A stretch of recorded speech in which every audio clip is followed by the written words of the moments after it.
Okay, all All set. right. I see it. And I want to welcome you, Derek. And in a minute, we're going to open up, and it's going to be a great night. I hope you're excited because I sure am. Always excited to talk to good patriots that have goodness and change in their hearts, and they know that things aren't right and haven't been right. So, first off, we're going to pray. Dear Heavenly Father, I just want to thank you. Thank you for everyone here. And Lord, I just ask that you place a hedge of protection around each individual that's here. I ask that you place a hedge of protection around this call and that no outside influence can come in.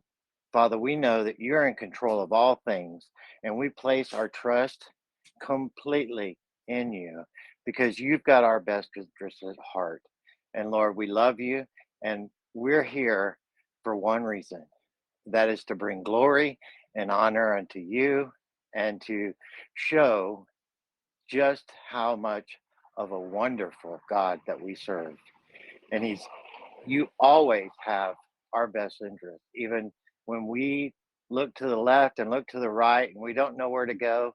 If we only look to you, you will lead us in that right direction. And Father, I just ask that you pass discernment out to everyone and that you continually pour out more than people can handle, not just enough, but more than enough in all areas of their life.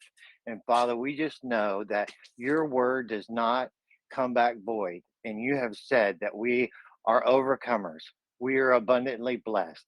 All those promises are ours. And we need to start to collect on what you have told us and stand on your word because your word does not come back void. And Father, I just pray these things in Jesus' name. Amen. Well, Derek, how are you doing there, sir? Derek, you have to unmute yourself. There's Oh, a button. There you go.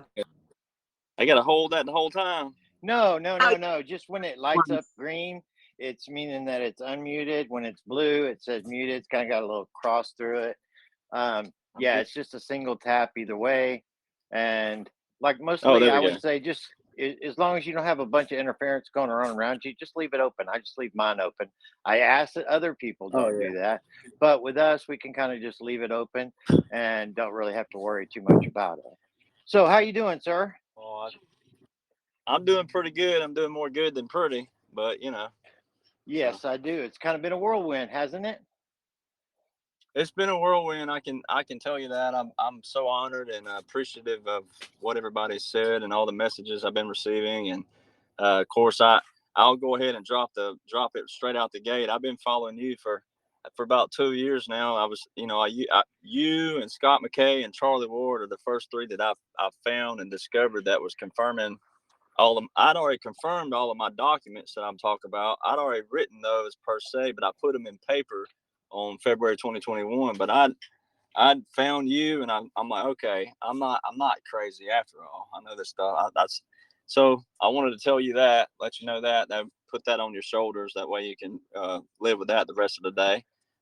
So I've been Well, been you know, following I'm you. Know it. I'm actually very honored in that. And the reason that I am, and I have told Kelly this many times, that, as long as people, and I really don't care, that if they're influenced by the message and the words that I have put out there, and even if they take them as their own, I really don't care because that's the message that needs to go forth.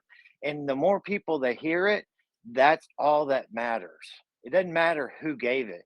It matters that the words are the truth and people just need to hear them. And once they hear them, then those seeds can get down in a person's heart and then the Lord can take over and start bringing them to root. Well, as soon as I showed, I can't remember who it was. I showed my documents to. They were like, "Man, you ought to make this a book." And I'm like, "It's already in a book. It's called Law and Order. Why would I charge people for breaking this down? God gave me the ability to be able to be a rattle trap and to put it all in this brain and then to rattle it all out as fast as I can, like an auctioneer, and then go back and, teach people. But, it's like, it's like you just said. I mean, I'm not here to make money on these documents. It's like, this is a true movement, and we need everybody to realize you don't have to be in the military to be a patriot, not during this thing. This is a lot bigger than anything anybody can ever imagine. You're 100% correct. And, people that are in this for the right reason, then those are the ones that, like I said just a few minutes ago, this about this whirlwind. God has, and I know this to be true, that God has been over the last 6 months to a year, had it kind of changed the way that people were waking up. And that people weren't necessarily waking up by the normal means of people trying to, you know, witness to them and show them information. And most of us had just, like you had said many times in your talks, that people think you off your meds and you're crazy and so on and so forth. And that's even people that know you and know you that you're not, but Oh, they just absolutely. can't grasp that reality of being that far-fetched, that the government has been against them, and everything has been this collusion of these individuals, the mainstream media and all, to perpetrate such a hoax on the entire world to control them. But the thing about it is that I told Kelly and other individuals about 8 months ago that everything has kind of changed, and it's changed that we need to be preparing ourselves for such a time as this, that as the events begin to wake people up and they actually start to have their eyes opened, they will now turn and they'll come back to the individuals that they know they can trust, family, friends, and people that they know have talked about it before but they didn't want to hear it. Now they're actually becoming susceptible to that word and allowing it to get in and not having that fence thrown up immediately. And the thing that I truly believe is that God has been looking all around for people that can be trusted with humanity, and trusted meaning that they're going to be doing what needs to be done for the people's interest, not for your personal interest, not for your personal goals, not for what you can do, but what you're doing for them, and bringing basically a complete 180 from the way things have been, and bring true humanity up to a place that we all want it to be, but have never seen it this way. And when God's looking, He's looking for people He can trust. And those people have to be people that are humble, that they don't look to, gain, and that they're doing it for the right reasons. And that's just so that people can change and know that there's another way. And I honestly, truly believe that because humanity is probably one of the highest things in God's list of priorities of importance, that it's a pretty high bar to have God come knocking on your door, which He did for you the other day when your whirlwind started. Because if God didn't get involved, you don't blow up like that, because God is the one that's putting fire to it and passing that passion out to the people and allowing that to grow the way that it has. And that is something that I looked at your video. I watched probably most of it. I watched part of the other one you did for like 3 hours. And before, and I didn't want to watch it all because I don't like to get and I've told Kelly, and most people don't know, but I do not prepare like a prepared list so that I can just kind of follow along it on purpose, because I'll have an agenda at that point. And I never want to have an agenda whenever we open up these talks and chats, because I want God to be able, the one that has a blank slate and can talk about what he wants to and how he wants to deliver it, because that's when people actually get healed. They have become heard. They're like, I was just talking about that today. And, I don't know those things, but he does. And that's what brings true change to people's heart.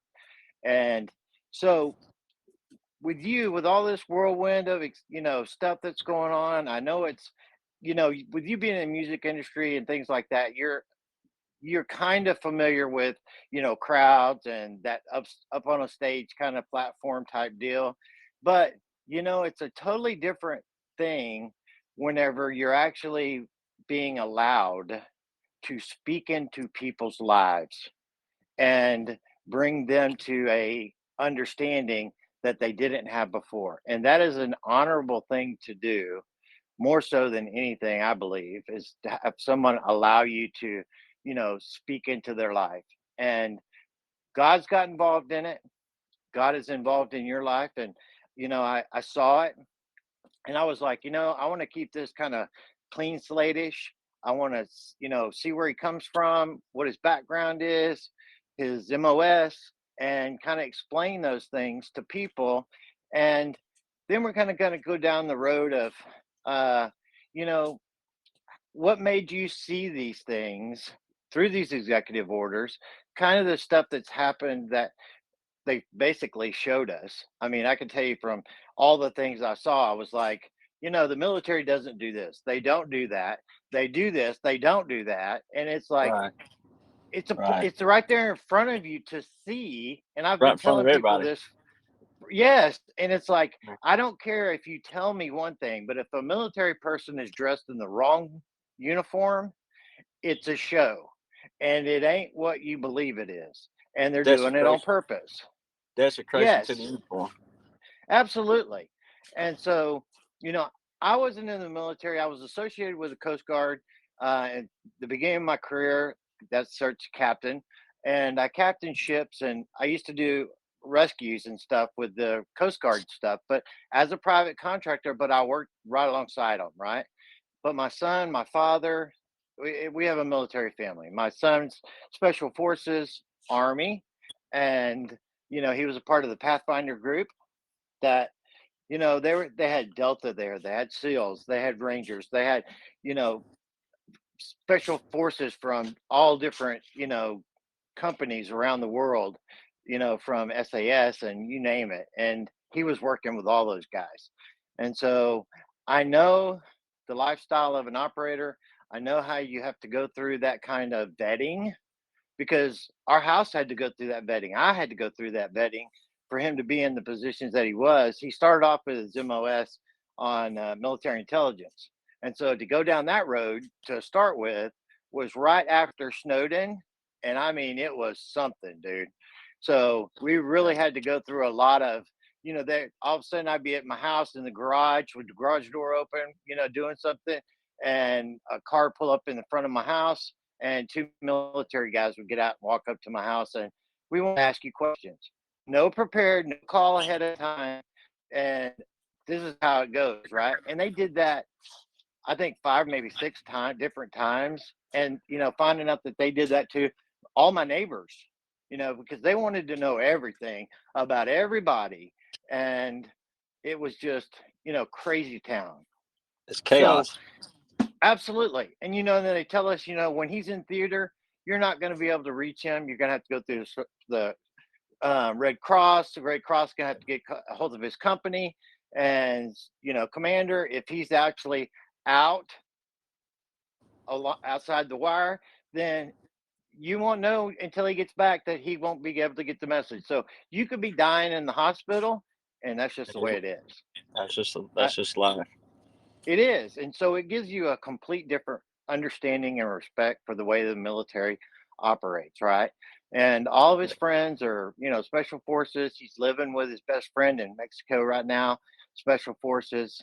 And, operators are a totally different breed, completely.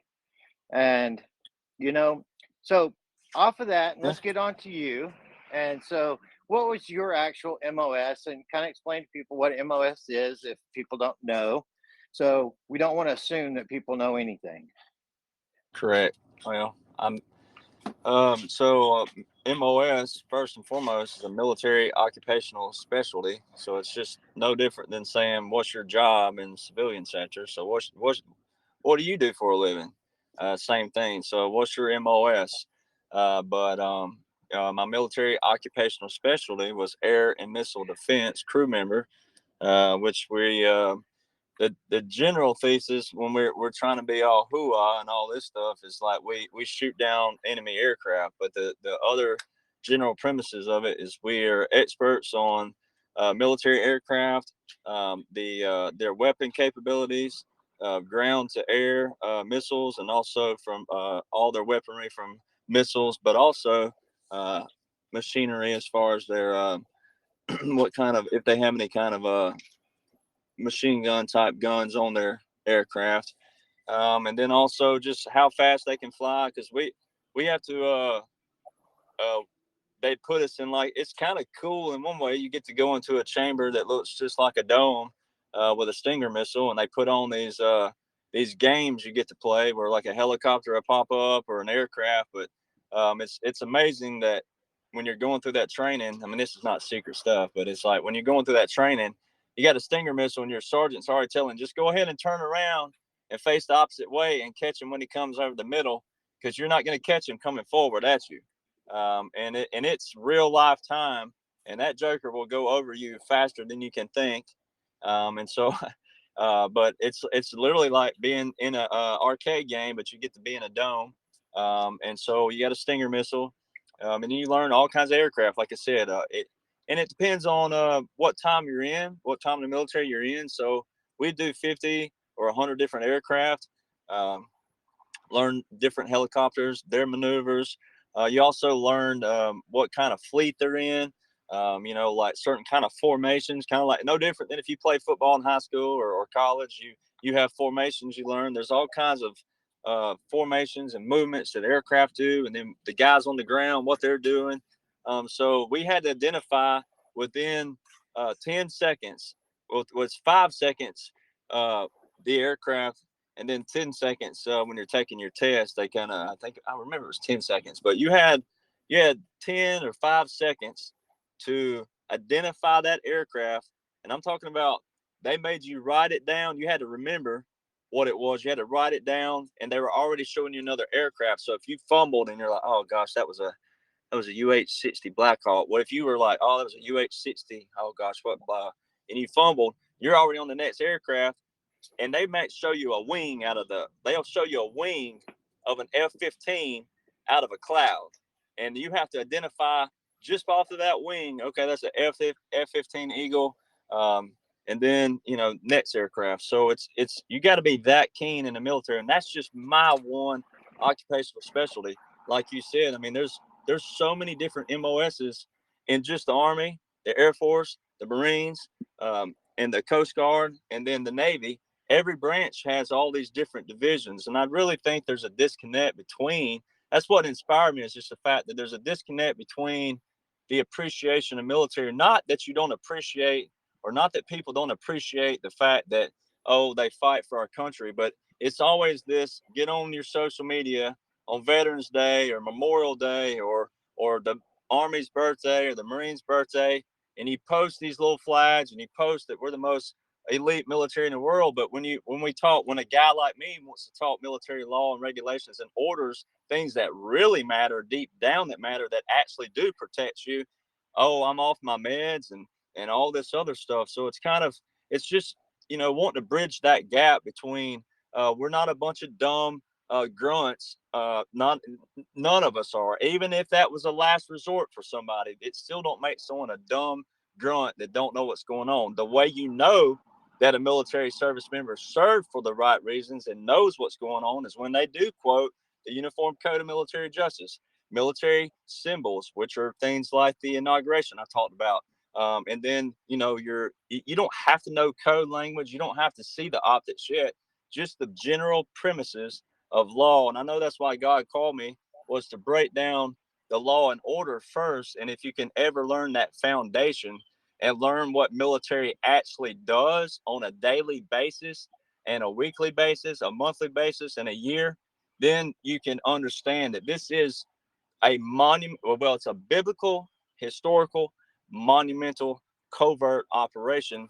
And you got a lot of guys out there like your sons, and then different people. There's so many. I've been responding to messages all day, thanking people for their service, their children's service. When people say what they say about military, then I revert back to, okay, well, people are dying in these uniforms, just like the crash that was in California not long back. That was someone's child, dad, mom, uncle, somebody's spouse. Someone took the fall, and they paid the ultimate sacrifice. You don't have to go to Iraq. You don't have to be anywhere outside this country to pay the ultimate sacrifice in uniform, which is also in our oath of enlistment. So, that was the gist of what I did in the military. We also shoot down enemy aircraft, but we don't really, they joke a lot. We don't really do our job, 14 Sierras. We don't really do our job because why? Most of the countries that America has been going into, the corporate wars, we don't have enemy aircraft. So they always attach us to like a tank unit, or they'll attach you to special forces, or they'll attach you to Marines, they'll attach you to Rangers. So you're an attachment group. And you end up doing a lot of their jobs. I remember breaking track. If I ever hear break track in my life again, I'll tell you what, I'm a DV, but I believe I could run fast enough to get away from that term breaking track. So that's a shout out to my Sergeant Bryant, if he's listening. But break track, if I hear that one more time, but you have to break the track, literally take the track off the tank. And it's the hardest thing you'll ever see in your life. And so you end up doing a lot of other jobs, which is why they call it basic training. Every veteran that's listening knows that you are basic trained to do basic things. You carry a weapon. So you could be an HR person. And if you got called out, that's why no one has an excuse to know why they're fighting. But that's also part of my message, is that no one should have an excuse in the military, especially. I run into a lot of veterans that don't know what's going on. And that's kind of what fired me up the other day, was the fact that we have veterans who don't even know the premises of the Uniform Code of Military Justice, the branch regulations, the symbols, and just basic law of the military of which they served under. And I had a colonel that fired me up at Fort Sill, Oklahoma, and he would ask a revolutionary question every week. I won so many challenge coins off of him, he quit calling on me, but he would get mad and angry because so many others, about 230 of us in that battery there, none of them could answer the questions, and he'd get mad and he'd say, "Do you realize that a lot of you in this building will one day be killed in this uniform, and you need to know why you pay the ultimate sacrifice in that uniform?" And he fired me up. And I remember sitting in the barracks. What little time we got to sit in them, but I remember sitting in the barracks, and I'd go to the computer room and I'd sit there and study 14 Sierra. What was our role in Vietnam? What was our role moving forward? Because our old MOS, for the guys listening, was 16 Bravo back in the 70s, 60s, 70s. And so we played a vital role in Vietnam, but a different way with the infrared system. And everything's changed because of technology. So I sat and studied and studied and studied and studied. And other guys, they're in there shooting pool, watching TV, watching basketball, watching football, and did not study. None of them wrote they wrote the papers that we had to turn in, because military's like school. I don't know if a lot of people know that either. You sit in classes, you learn a lot about this and that, and how the chain of command and this works and that. And so a lot of those guys, they just wrote those papers just to get them turned in. And here I was being honored for writing the top paper, and the command sergeant major is coming up going, "I don't think you should be enlisted, sir. You had a degree. I think you should have been in officer candidate school." And I'm like, "Well, I plan on doing that later. I just wanted to get the respect on the front line if I could. And then I was going to drop my officer packet or my warrant officer packet." I actually had it in for the warrant officer packet more because I wanted to go to flight school at Fort Rucker, but everything got cut short. But other than that, that's kind of the gist of what I did, and that's what 14 Sierras do. So they disband. Well, I wouldn't know if they disbanded really is the right term, but they did transfer a lot of those guys over to CRAM, which is a cool thing. I got to see them testing, and speaking of CRAM, I'm sure you've seen it too, but a lot of people have been showing a video. If you guys are on TikTok, you see a video and people are saying, what is this? And it looks like a bunch of orange fire, looks like a bunch of rapid fire. That's actually CRAM, and a CRAM will intercept missiles. It intercepts any kind of missile, and it will literally, from lack of better words, but it will disintegrate a missile. It'll intercept the missile and disintegrate it. So it's really cool stuff. I got to see all that go down and see that going into training. And you get to when you think about it, Caps Cow, you think about that. I was like, that's almost been 10 years ago, and so to see all this movement come about, and to know that I was watching that CRAM going into practice and going into testing and going into live fire, watching it do that. Now knowing what's going on, all that was for this movement. So Yeah, it's pretty awesome, isn't it? And so, really, your whole kind of foundation in the military and with basically what you're doing now is, you're interpreting what you learned then into what you're visually seeing in the real world, basically stage of what's going on, and being able to interpret it through military orders, the presidential orders, and understanding that things are not right and this is why they're not right, and then being able to look past that and say, okay, well, let's see what it truly means and what they're trying to say, because everything that they're doing is look over here, don't look over here, we're going to show you what we're doing, but you got to figure it out, because right. everything that we show you is leading you to the understanding of what's going on. It's kind of like Q itself. How could you actually be able to pass out military intelligence information and not be able to put national security at risk or be tried for national security violations? Well, Well, I think put it yeah, out there anonymously and put that's it. that's the disconnect we have with the civilian sector, is that civilians will watch a show on mafia. They'll watch shows on drug busts and drug trafficking, but when you go to tell them, hey, this is real life stuff too, and they're like looking at you like, no, it's not. It's just a TV show. I'm like, no, but it's like, I don't know.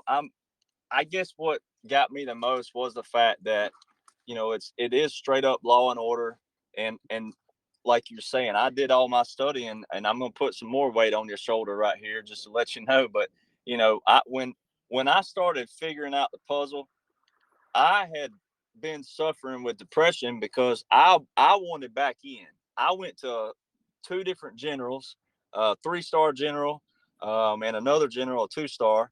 I went to some generals, and I'm like, man, can y'all get my DD 214 changed? Can you get my reentry code changed? I know it's going to take an act of Congress, but we got time to get it changed if before the deadline of being a prior service member. And they were like, dude, it's just an act of Congress. Well, I'm like, well, you're kind of above Congress being a general. So anyway, I knew they couldn't realistically because I'd already been studying what's going on. But what really made me put the pieces of the puzzle together was the fact that when I got out, I had to go. I did. I was a guy, and I tell males all the time, do not be ashamed to talk to somebody, because that's what leads to these statistics that we have, especially military members. That's what leads to statistics of 22 veterans a day, which has already jumped up again. It's a little higher than that, and we've got to get control of that in a different way. And so I started going through all these thought processes, but I had something happen to me, and only military members can truly understand. That's why I try to leave some of that out for civilians. But I had something that even my own sergeants didn't know about, and I called one when I put the final piece of the puzzle together. When I say the final piece, when I put it together to know that, okay, this is really going on, and then the National Guard of Federal Duty, I called a sergeant, and I'm like, man, do you know what was going on with us? And I told him, I revealed it to him, and he was like, dude, this blows my mind. So I'm like, well, let me send you my documents. You do your research on it, and then let's talk back again. So when I put that puzzle together, I was in a situation where a lot of my own sergeants didn't even know where I was, and they were pulling us out. There was three of us. They were separating out. We were being interrogated, like you were talking about a while ago, but in a different way. We were being interrogated, kind of CID and a different other people interrogations. And then I was taken a lot of places like Connexes. It didn't have Connex, ladies and gentlemen. If you don't know what that is, it's like a building, no windows. So you'd be taken to Connexes and kind of held in like isolation. And this is by our own people, right? And most people couldn't conceive that. So I started wondering what in the heck is going on. So I had some key guys on my side, on the civilian side, that were helping me with warrant officer school, officer candidate school, whichever one I had to go to. I had 9 letters of recommendation from three different senators and congressmen, and the rest were all generals or former military captains and higher. But one of those just happens to be a white hat operative. I don't know if I want to really drop his name right now. Me and you can talk about it, but I'm not going to drop his name right now because he is a very, very hot topic and right now, and he's a key player in this. But I put it together that it had something to do with him, but kind of more indirectly. But they weren't. I think they were thinking I was a part of that because I corresponded with him a lot via letters and via liaison to him, who just happens to be someone else very close to me. So, when I started putting together what they were doing to us, then it's hard for people to comprehend that they would actually make you more injured than what you were. So, I got, it's crazy what I'm saying, I know, but they made me more injured. I did a lot of stupid stuff by 2 different people in the military, and it happened to 3 of us, and they were basically trying to get as many people out as they could. And they were maybe having major cutbacks. A lot of guys listening to veterans remember the major cutback in 2013 and 2014. They were cutting massive cuts. Our MOS went from 826 to like 115. Okay, we were already a small one, but we went from 826 to 115.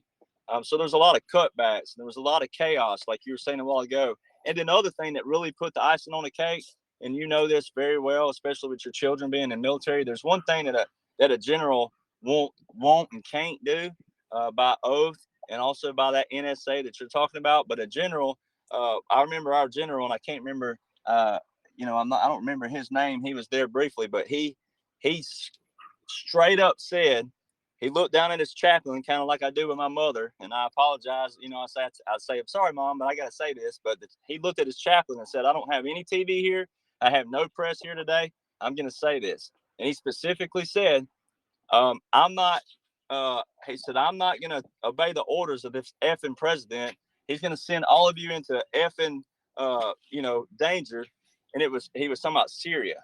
Well, I just saw an article day before yesterday or 3 days ago, optic, that Biden issues an airstrike in Syria, and the mainstream news, which are all optics people, we'll teach that later, but all optics, but airstrike in Syria. And I'm like, and they said 2015. I'm like, we were in Syria long before 2015. I started putting all those puzzles together back then.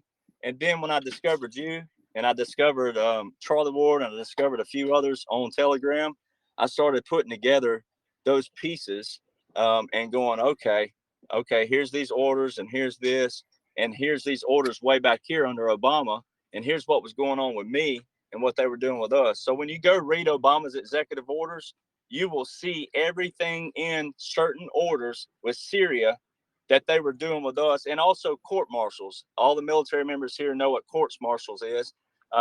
You will see he changed the court martial's order at least 9 times where they were favoring the terrorists. They were favoring the terrorists over our own soldiers. So when I read those were truth bombs to me, that they didn't care about military service members, and they were definitely amping up to send us more into ambush type situations.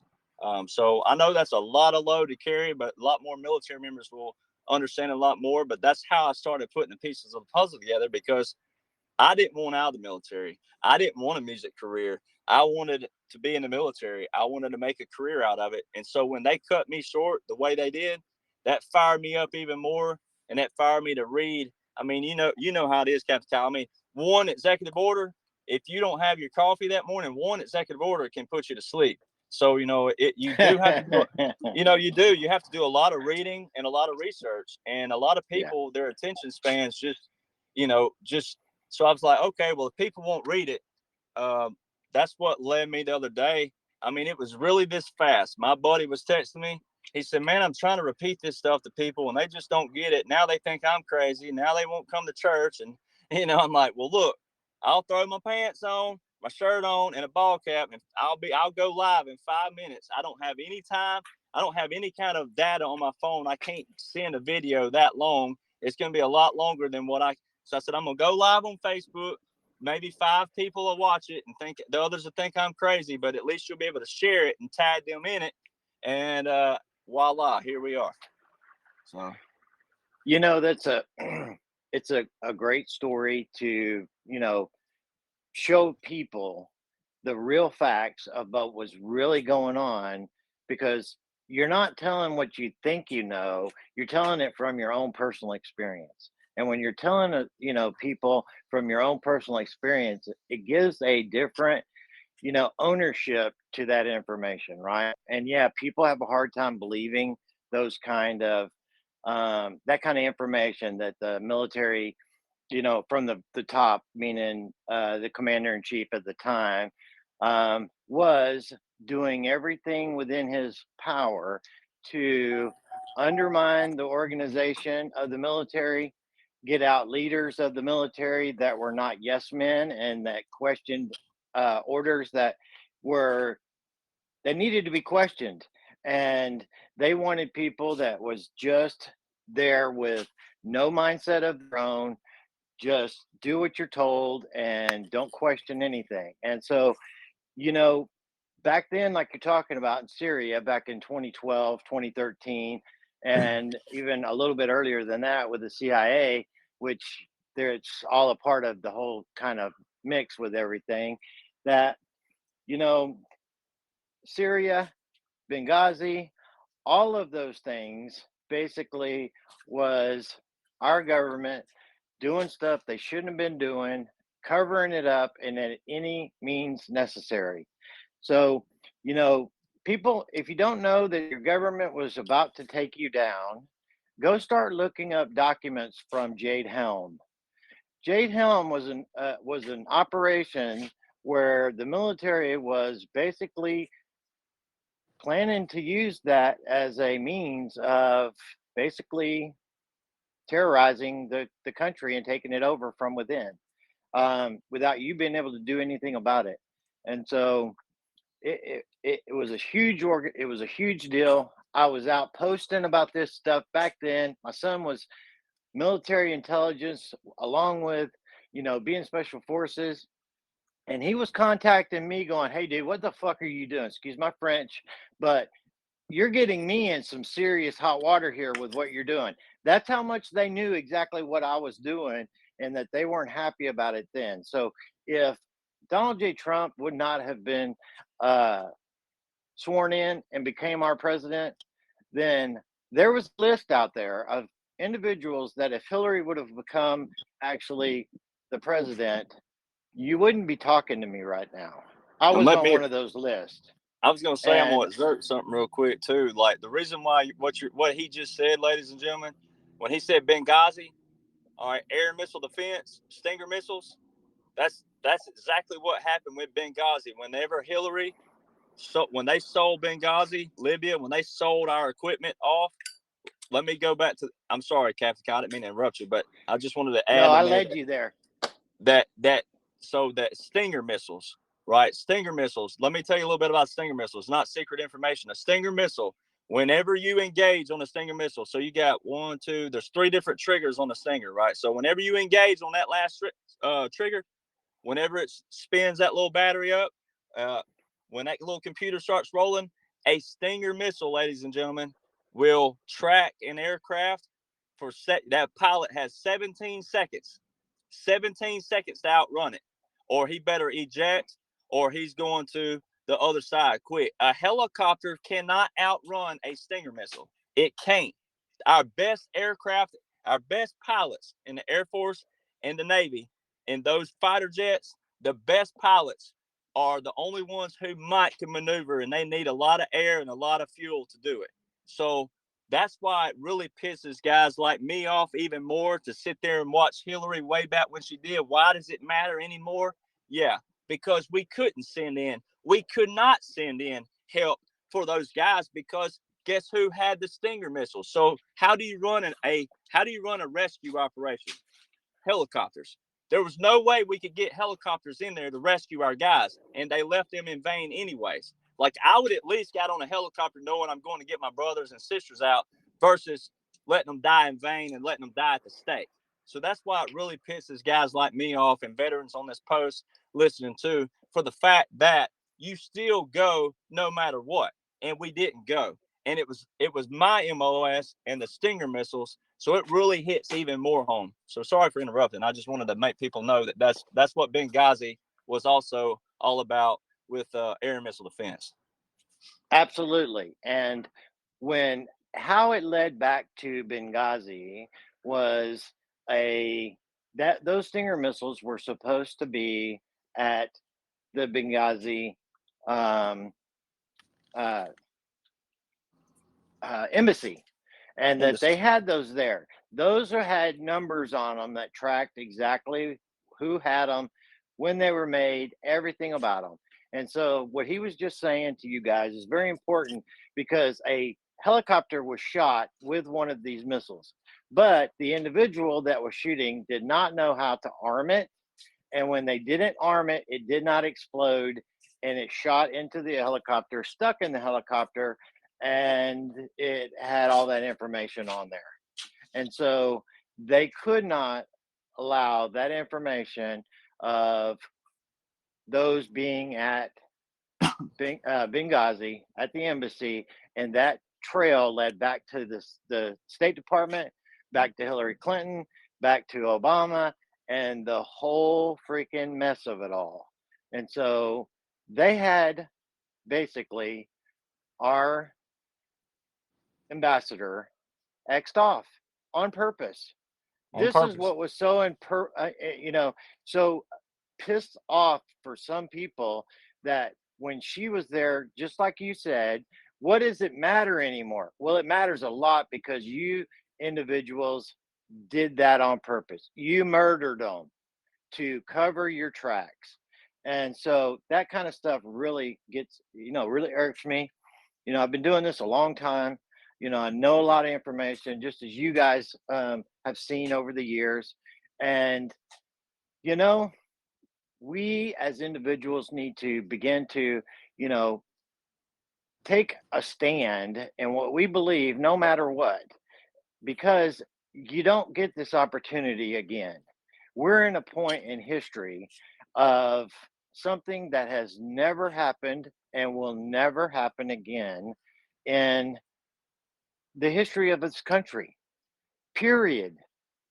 We are basically, when people say, we need to fix the 2020 election, we need to fix our country, and then we'll go out and we'll fix everything else. No, it doesn't work like that. It does not work like that. We have to fix it all, or you don't get to fix any of it, period. And so that's why when Donald Trump came into office, he went on basically a world tour to every country that needed to be, basically all of the world leaders, saying, you're either going to comply and you're going to capitulate, or we're going to destroy you. And here's the information to do it with. Right. We're going to expose you to the world. We're going to expose you to the world. Every country capitulated. And at that point, they did it publicly. And so where did he start? He started with Saudi Arabia and with the king. And when he was offered the king's sword at the king's ceremony publicly, he was made the king of Saudi Arabia. People, you need to understand your history. You need to understand what symbolism and what optics actually mean, because this is what they were showing you on this world tour. Everything from that to even having the embassy moved in Jerusalem, that was all optics. Every single thing was optics leading up to where we're at today. And so, all right, so let's get on to the executive orders and to basically what I saw in real time taking place on the basic show of an inauguration, that I couldn't believe my eyes that it was happening, but I was also witnessing things that made it to where this wasn't real, and I knew it wasn't real in real time from, you know, first thing arriving on a private jet with, security that was private security. If you're a duly elected president and you're arriving for your inauguration, you will be arriving on a presidential military plane under military escort with Secret Service. You don't have a choice. You don't have a choice. And that didn't happen. And so, leading on from there, it was just one thing after another to another, that the military, like you said, are very specific in the way that they do things. And it's by their code.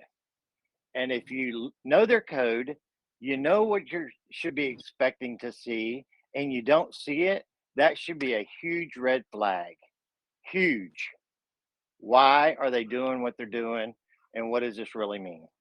So, what did you see, and what did you believe was happening that day to make you believe that this was all for show? Well, I'll go to a story real quick and lead into it about a sergeant of mine whom I love him to death. I don't know if he's listening or not, but Sergeant Shackley, and give him a big shout out on this. But we were going across base one day, and we saw. This is how particular, ladies and gentlemen, it is in the military with your if you don't know this, this is why you don't tell a veteran who's telling you military law that'll save you and your family. You don't tell them, are you off your meds, because of things like this right here. So the military is so particular that even when you're in uniform, when you get a phone call, you're supposed to stop. You have one foot you can pivot on, and whatever foot you choose, you can pivot on that. Okay. So you're supposed to stop and take your phone call. You do not walk and talk in uniform. Okay. And so we were going across base, and there's a guy in uniform. You couldn't see his rank. We weren't near him, but just walking, talking in his uniform. And Sergeant Shackley's like, "Come on, let's go." We were in PT uniform, so we run across. Man, he got right. I mean, got right in front of him. He got the guy didn't even see him walk beside him, and he got around him to the side to see what kind of rank it was, and then he looked back at me and he kind of gave me that nod like I'm about to roast this dude. So it was a captain. It was an officer walking and talking, and he got right in front of him, sir, sir, and just laid into him, and even the captain stopped. But anyway, so that's how just something that simple in the uniform shows you right there. So whenever we talk about the uniform, that's the thing that I stand up for every veteran. And I've gotten messages all week this week. Thank you so much for validating what I've been telling my family and my friends, because the ultimate sacrifice of that uniform means that you're laying your life down for people. And that's someone's mama, daddy, sister, brother, uncle. It's somebody's family member who lays their life down. And I've had a cousin in Vietnam, just turned 18. He wasn't even drafted, was not even drafted. His four brothers were. He was going to get to stay at home. He went and signed up because it'd be all five brothers in service. And he was the one who was killed. So he paid the price in that uniform. So you have to, that's the thing I think God led me to do, is to try to be patient with people, but say, hey, this is why it matters first. And then let me tell you what I saw. And so any veteran that watched the inauguration that day that did not see this, I mean, this was never supposed to be an attack on veterans, but at the same time, we as veterans and people who served in the military, we know the people who whined, who complained, who didn't want to be there. I didn't sign up for this. We know, and we call them certain words. We call them dirtbags, and we also call them other names. But I'm gonna try not to use words tonight like that. So, but that day, I like to start with Donald Trump first because I always want to keep him first. Period. Up under God, I keep him first. So at Joint Base Andrews, you're watching. You see both Air Force Ones in a picture, right? Like just Captain Kyle just said. I mean, if you're the president, especially if you sat in your basement and you just got the most votes in United States history and you ain't getting a ride on Air Force One, I mean, that should have woken everybody up right there. And then, so you see two Air Force Ones. I'm like, okay, there's both Air Force Ones. He has a red carpet rollout, which is high honor, which is royalty. And then this is how particular the military is on regulations. On the fourth ruffle of Hail to the Chief, but on the fourth ruffle, before the song starts playing, the 21 gun salute is supposed to play. That is regulation. That is not just by coincidence, and that isn't just because it sounds good or looks good. That is a regulation. It's supposed to start on the fourth ruffle. Okay. Well, as he walked out, bump a bomb, bump a bomb, bump a bomb, bump a bomb. Fourth ruffle, 21 gun salute started. Highest honor in the military. Guess whose band it was? It was the Presidential Salute Battery that were doing the 21 gun salute, which is the 3rd Infantry ID, which are also known as the Old Guard. The official Presidential Salute Battery is over here with Donald John Trump. Then he does this little speech. He does all this. He let out optics the whole time, which you would have had to know what optics were, dating all the way back to 2016 on his campaign trail. But he set down optics that ground day. And then he gets on Air Force One, call sign. Let's see, it's 028,000. No, 028,000. So, he gets on Air Force One, flies off. Okay. So he never conceded. Everybody saw that. So by military code, he received the full grade inauguration. Then you come over here to Joe Biden. I was looking and I'm watching and I'm like, okay, those are no single uniform, not a single uniform around him wore military grade uniforms. I went over to CBS's website. They have a dude I got it in my documents. They have a guy in BDUs, and everybody listening that's a veteran knows that everybody, the last person to wear BDUs, I think it was the Navy in like 2011. The last time the Marines wore BDUs, that's what they said on their site, Marine of the such and such practicing before the inauguration. The last time the Marines wore BDUs, 2005. Okay, scroll on down. They had another guy in uniform on their same inauguration page. They have another guy in uniform. He's wearing a multicam uniform. He's wearing a ACU Kevlar vest. He's wearing non-regulation gloves with American flags on them. He's wearing a gator neck. I was in negative 30 degrees one time, and they wouldn't let us wear gator necks. If there's any time that a Southern boy should be wearing a gator neck, it should be in 30 degrees, and they didn't let us wear gator necks. Okay, so there was a lot of optics there. So the actual inauguration day, that's what you were seeing. All those what we call jacked up and effed up uniforms all around Biden, non-regulation. So then when you saw him on TV, right, he's got his right hand up, okay? He swears in at 11:47 a.m. Eastern Standard Time, which is a violation of the 20th Amendment of the Constitution, which specifically says that the president's term is to begin and end at noon. So there's a violation right there. Then they come out the Capitol building. They come down. Anybody that's ever been to a Southern funeral, it looked just like coming out of a Baptist church, walking down them building steps. Here comes the band, fourth ruffle. And I've had a lady already email me about 4 times a day, and she's just so adamant and so adamant. And I'm like, look, I'm a musician. First off, I know bars and I know measures and I know keen sounds And so anyway, I said, I'm not here to argue with you, but I'm just telling you right now, they sound very similar. But on the fourth ruffle, another song starts playing. I like to save it for last for those who hadn't heard this. But so they go down, they get in this motorcade kind of form. They go down DC, all these state troopers and all these National Guards standing on the side of the road. Not a single soldier, not one single soldier saluted that motorcade as it went by. Many of them had their backs turned to it. I don't care who you are. I don't care who you serve under. I served under Obama, didn't vote for him, didn't like his policies, but I served under him. I honored the presidency seat. And if he would have driven by anywhere I was, I'd have saluted him. Okay. That is just military laws and regulations and orders. Okay. So That's what just would how have the military happened? operates.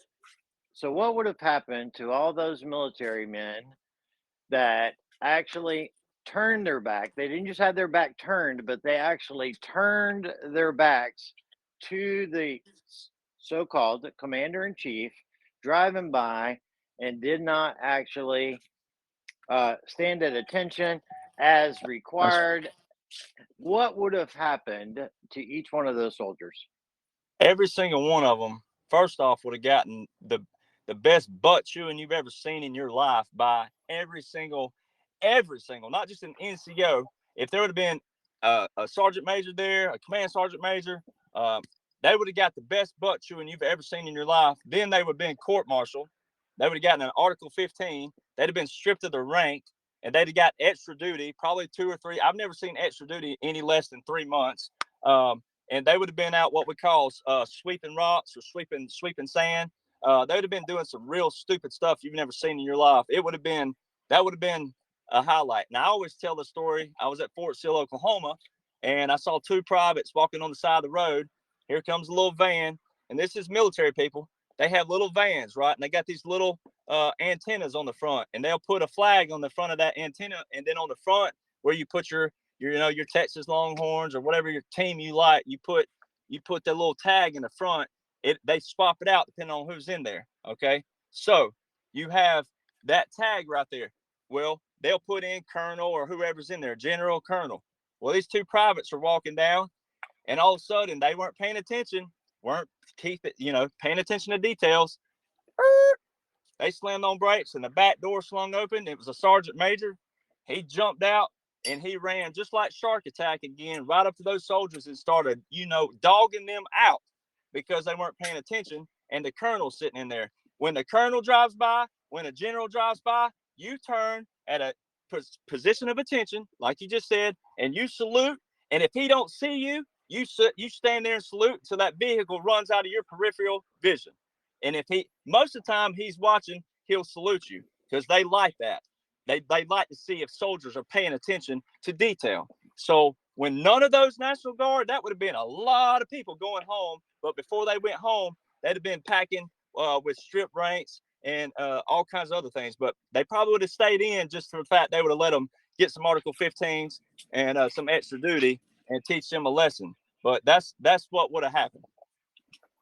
Yeah, so those optics right there should show you from what we've just described, from how he arrived, how it was treated, the individuals that were around him, what actually took place that day, all by law and regulations that are not, those things are sacred to the military. They do not change, does not matter what administration it is. That is how it is done, period. And for you to see those things that are contrary to the way that it is supposed to be, that should have told you right there that this whole thing was completely off. And then the best for 110%. last, And then the best Yes. for last, the last part of it is just the ultimate troll move ever. But I didn't know how you wanted me to finale that one. So continue. So this is where, like I say, if you love dark humor, then this is where if they're going to desecrate the grave, then we got it as veterans, we get to use some dark humor in this, because this is the ultimate God move through Trump to let Trump troll Joe Biden. So that motorcade goes down to the tomb of the unknown soldier, which is a sacred tomb. It's sacred for us because of all the men who died that we didn't get to return their bodies. There's a lot of men who've died for this country who didn't get the proper burial as they deserve. Okay, so they go down to this tomb of the unknown soldier. I will admit, it was tricky. I had to rewind, play, play. The cameras were very tricky that day on purpose. That's what they were doing that day. So rewind. And I think it's very important to know reason why the cameras were tricky is this was all, we keep saying optics, but President Trump laid down the groundwork in his 2016 campaign where he specifically said that we will never announce to the public, the American people again, our plans with our enemies, because how do the enemies find out about our plans?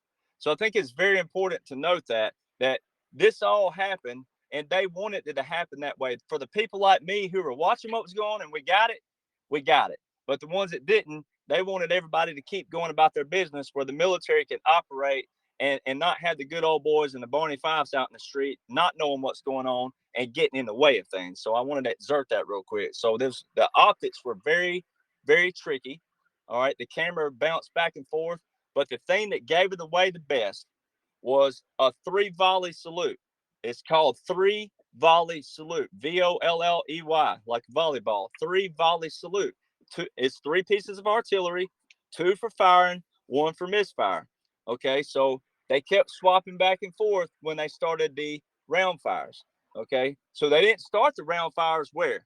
They didn't have round fires whenever they were playing the song back at the Capitol building. So that should have told you right there in itself that there's something wrong here. They're supposed to accompany that along with the band. So that was already a mismatch. So they got the 3-volley salute over here at the grave of the unknown soldier, which means what?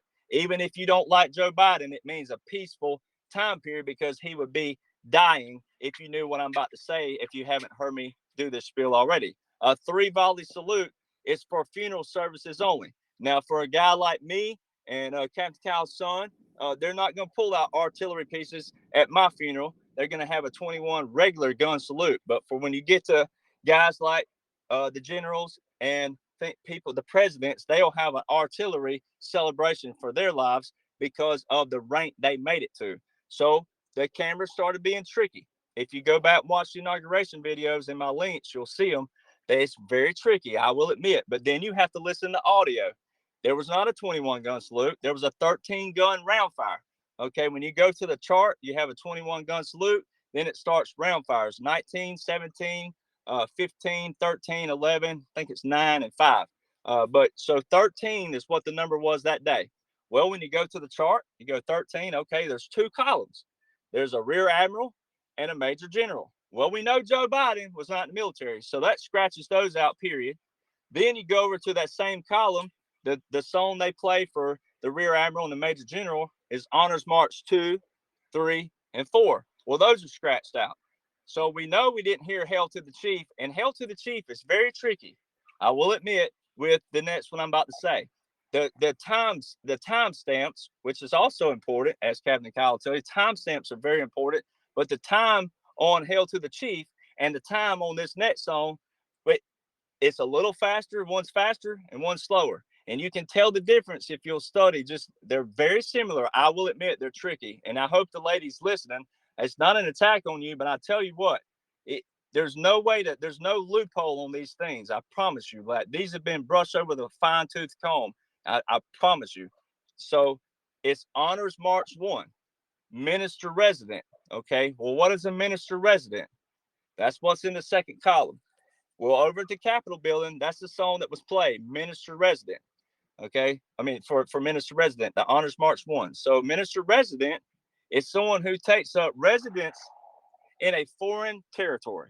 Okay. Well, in U.S. law and recognized by military terminology and law, the District of Columbia is a foreign territory. In law, in our law books, it is defined as not a city or a state. It is a foreign territory.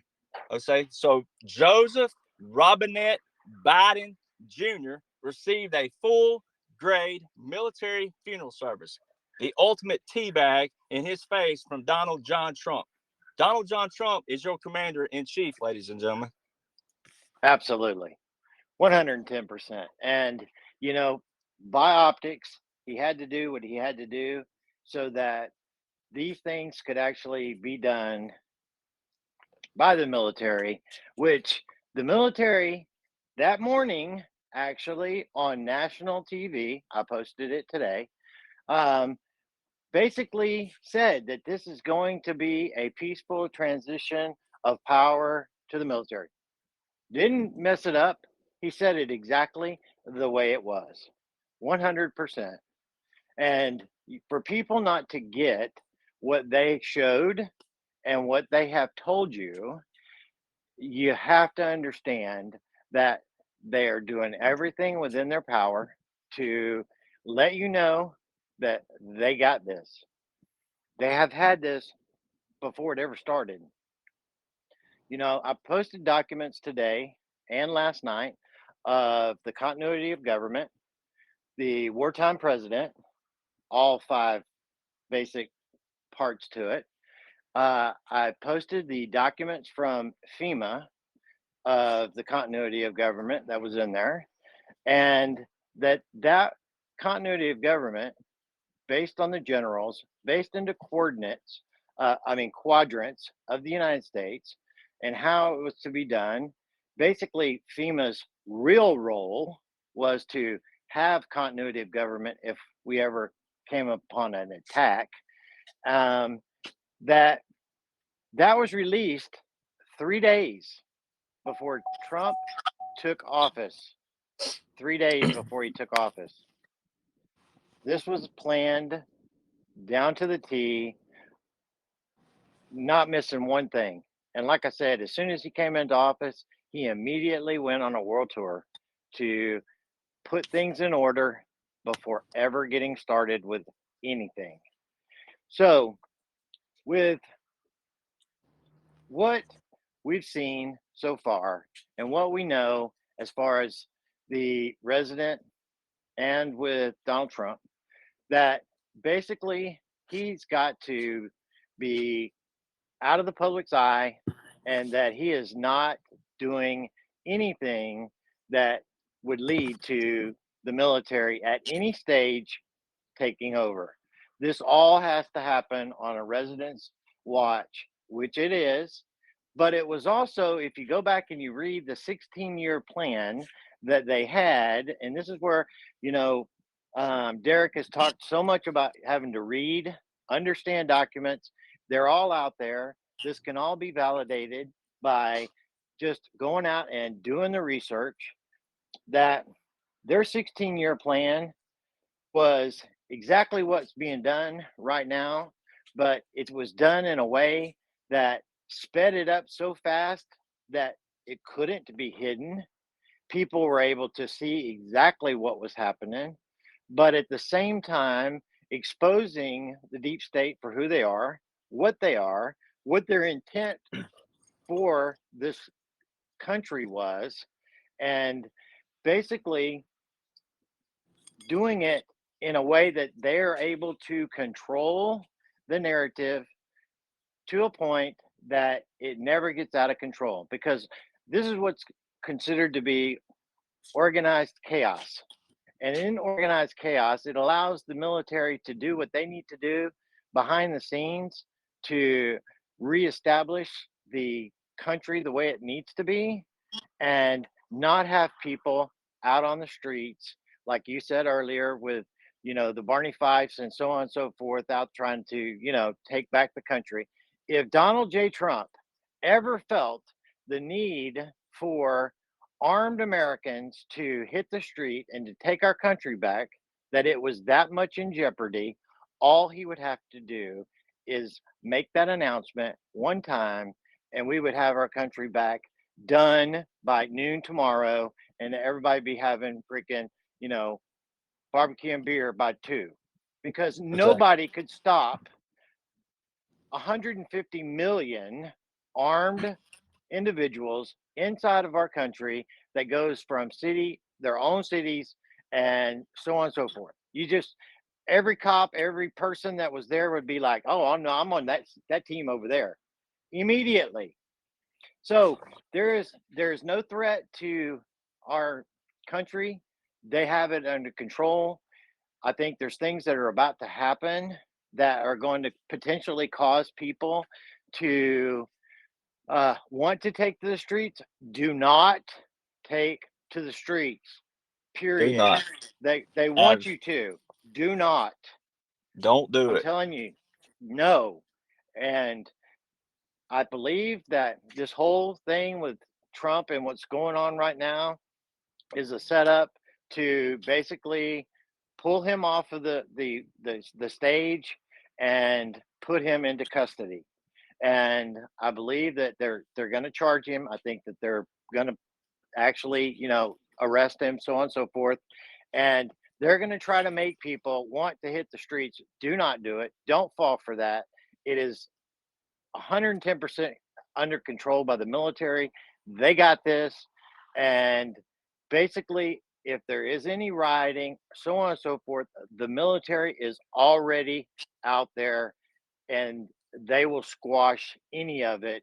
No questions asked. What you need to do as an individual is you need to basically protect your own house, your own home, your family, and don't take it out to the streets. Period. And the other thing to interject with you there is that to help other people in other terms is that look, you need to read the. I know reading is we're talking about a lot of reading here, but you know this book very well, The Art of War. Okay, this they played the ultimate art of war of what's going on. And when we tell you not to take the streets, everything's in perfect control, which is what we're trying. That's what my main message was: is that hey, this is the greatest operation in world history to date. It's been planned perfect to the T. Like you said, I mean, it's just down to the very tiny T.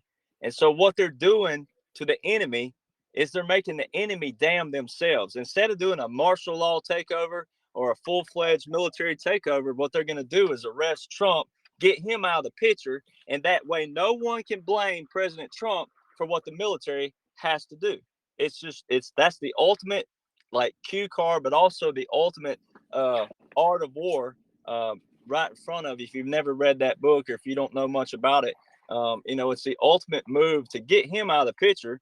And then that way, no one can blame President Trump because we do have a lot of people still left that don't have a clue of even what we've been talking about. So that's but don't that's what I guess our mission is, and I think that's why God called me to the platform is to tell the people out there in more layman's terms that hey, look, what you're watching is monumental, biblical, historical, and you're right. I love that. I love that 2020 movement. I had the link before YouTube deleted it, where they did this like every country that President Trump went to and made all these peace deals and like they deleted everything. Now that's the disconnect is when you try to tell people that. But like you said, he moved the capital. That's biblical. All the Hebrew Christians went nuts in Israel when he named Jerusalem capital. And just to add to that, just last week in my documents, it wasn't even last week. It was matter of fact, it was the day I think I went on my little rant that brought me to y'all tonight is that we had it was a C-17 Glowmaster and a KC-135 Stratotanker. We had two of those in Israel just last week. So I know one thing: Democrats traditionally, but maybe more, let's say liberals, do not support Israel. So why do we have a C-17 Glowmaster and a KC-135 RT R-T Stratotanker going into Israel? Okay, so that's why it's important to listen to military personnel. It's not that we're smarter than you, better than you. No, we're just saying, hey, look, this is really cool that what's going on. And if you're focusing on death the wrong way too, I've heard people saying, well, people are dying. Well, I get that too, but we die every day. But we're going to die even worse if we don't get people on board to understand that this is an optic. It's a big covert operation. It means every single facet is being cleaned out. And so anyway, sorry to interject on you there. Just wanted to add that in there. Oh, absolutely, 110%. And I do have that whole video, and I do have all those things. I've got about a terabyte and a half of documents and videos that I've saved over the years, and it is called From A to Z, um, the World Takeover. And basically, I've got that entire video. I've got the audio book of Sun Tzu, The Art of War, for people to be able to listen to. I posted it today. I posted it last night as Nice. well, so that people have the opportunity to listen. If you don't have time to read, because The Art of War is a huge book, if you don't have Huge. time for that, then listen to it in an audio. And it is a very, very enlightening on the techniques that are used, and it will make so much more sense to the things and the optics that you've been seeing and why those things are important. You know, Donald Trump was a master of the art of war, and he actually took that into his business school as well, training. And that's where the book, The Art of the Deal, came from. It's using those same basic principles of the art of war into a business practice and to making business deals. And so basically, it's about having the minimal amount of loss before a fight or a war is ever actually done and the outcome is already pre-known. 100%. You don't go into one that you don't know what the outcome is before going into it. This war that we're in and have been in was over before it ever started. Before it ever That's right. started, people. So the these documents are all, basically, like I said, they're all on my page, um, from today, late last night. I dug them up from where I posted them, like, a year ago, and even before then, um, and also about the wartime president, the Presidential Act, the Pleads Act, and basically the Stafford Act, and all of Stafford. these presidential powers that Donald J. Trump had, with the full knowledge of everything that was going on and how they had to be exercised. He has been and will be known as the most powerful president that ever walked the face of this planet. That's it. Well, the other And he thing didn't is just walk away like, from it. well, the other thing is just like, that's what people do not understand is that when you're 70 years old and you're a billionaire, and I mean, you're giving up your life to be ridiculed by certain people, shot at, attempted shots. I mean, you're giving up this life, right? That of luxury, especially him. To do what he did, that is to me, outside of the ultimate sacrifice in uniform. I mean, the guy literally said, "Yes, I'll do it." He knew he was putting his family. He knew all these people had to be on board. All his family had to be on board with this. They know what's going on. I've been getting a lot of questions about Don Jr. and all them when they get on their social media, and I'm like, it's all optics, people. They know what's going on more than anybody. It's all optics, but that's the thing that gets me the most about people is the fact that, it's like you can't be a dime store truth seeker. And I say a dime store truth seeker. I know that's one of my colloquials I'm dropping on you, but you can't pick this up one day and then put it down the next. You can't pick it up the next day and put it down the next. You got to be following this, and But that's why I feel God called me was the fact that I think if you know putting it in simplistic terms, if you can learn law and order first, learn the premises of our nation, the foundation of our nation, or not learn it, maybe relearn it.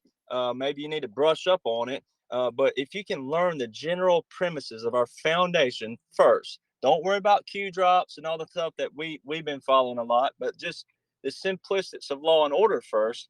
Learn that, then we can bring you along or move you forward, because everybody processes things differently, and this is a lot of information. It really is. But the other thing I was bringing up is the fact that, I mean, that Hill and New York Times and all these people out there throughout even just the last year saying that President Trump had powers we're not allowed to know about.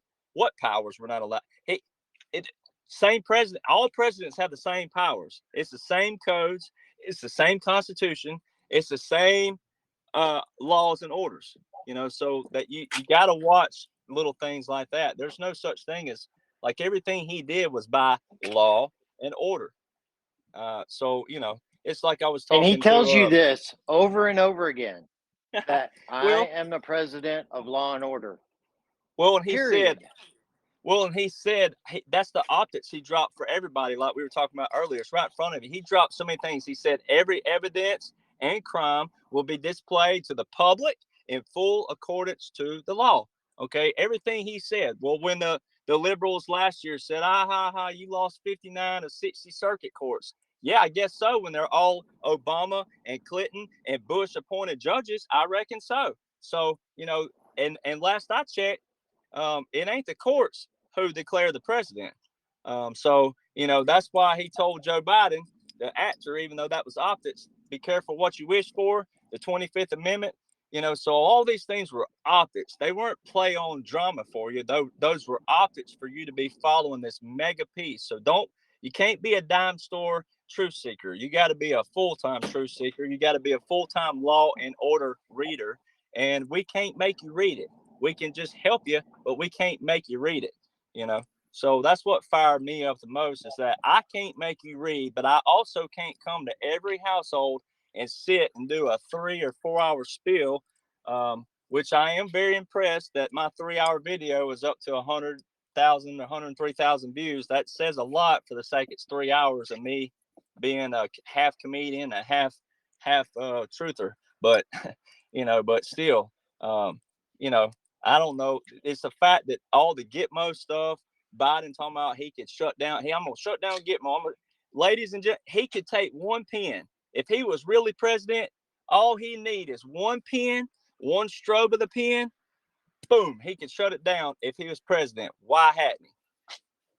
Yeah, all he'd have to do is an executive order to shut it down, and they would have to shut it down tomorrow. No questions asked. No questions But asked. he has no power. And that's what people have to understand, that all of these things that we're going through are not just hardships for people to be able to go through and know that what's going on, but they're cleaning up the food. They had to get rid of a lot of this tainted food, these tainted food factories. They had to get rid of a lot of the GMO'd seeds that were out there within the farms. They had to get rid of this tainted food. They have to get rid of the things that are out there that are not a part of us going forward as a society with eliminating the cabal control over the population of the world. Yes. Is it difficult? Yes. They've been doing it in stages so that it is not so hard that people can't deal with it, but they're also being able to know that when you go through difficulties, you see things through a different lens, and you begin to appreciate things in a different light. And if you never had any hardships, you never went through any trauma, you never went through any difficulties, then you wouldn't know what any of that meant. It is going to touch and reach every individual on this planet. Every individual will know what we are going through, and what the other side is, what it's really going to look like. And that is what is so awesome about the story, is that yes, I do know that we're still got more difficulties. I know some of the things that are going to happen that are really, really bad, but that is all to get us to a place that this will never happen again. And Sure. we all have to be able to know. You got to see that all this stuff that's happened, it's affected even all the way down to the youngest grade school kids, of these masks and all the trauma, them not being able to go to school. All these things have made an impression upon the entire population of the entire world, not just here in America, but every country around the world.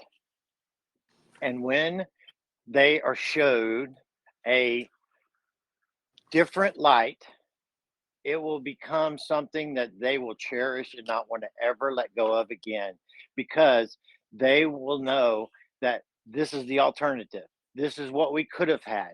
We could have been destroyed. And basically, that was the intent of the deep state, the cabal, the Illuminati, whatever your word is that you want to call them, was to destroy everything that you had, everything that you're about, destroy the structure of the family, destroy your belief in God, everything, so that you are 100% subservient to those few families. Well, I got news for you. Those few families were destroyed in their entirety years ago. Gone. They are no more. So what you see is not what really is actually what it appears to be. There is actors, there are people that are basically using CGI. The amount of technology to make you believe whatever they want you to believe is out there, and it's easy to do. So that is all they're doing to continue this parade until the time comes for it to all be disclosed, and it's all coming. Well, But and that's also in, that CGI that you're talking about. You know, that CGI. There's a link there you can watch a former CIA director dropping that. I mean, you can watch that video on YouTube. So if it's public like that, you know, like it's not like it's so secretive. They use it in movies a lot. Sorry, I just want oh to yeah, interject that. You no, know. you're absolutely right. And if so, you can go through and you can actually, on my channel, you can actually go into the search feature and you can put anything in there from CGI to you name it, the Constitution, the insurrection, um, basically, just you put it in there and it's going to come up with those tag names throughout everything that I've ever posted.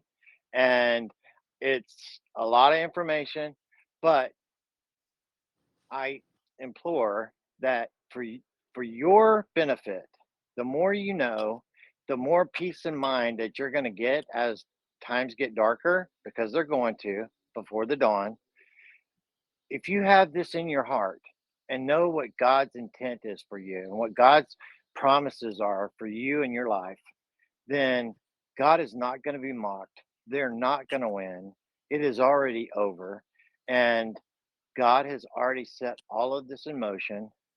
Well, in a there's nothing that he's been surprised over. You're not going to go, oh, well, I missed that one. No, he's outside of time. He is in the present, the past, and the future all at the same time. And so when God tells you something, he's telling you something that he sees on your timeline down the road, and that you're just not to it yet. But he's not telling you something that isn't real. It is. You just hadn't walked through it yet. You hadn't got there yet, but you're gonna. And I just want to encourage each and every one of you that even though we may have different opinions about things and we may not see eye to eye on certain things, it does not matter. What matters is that we have the same goal. And if we have the same goal, those differences do not matter. I was telling Kelly the other day, it's kind of like we're all in the same boat and we're all paddling in the same direction. And it doesn't matter. We're all going to the same place. How you're doing it doesn't necessarily mean the way I am, and so on and so forth. But it doesn't matter if we're all going in the same direction, to the same place, for the same reason, and for the same goal.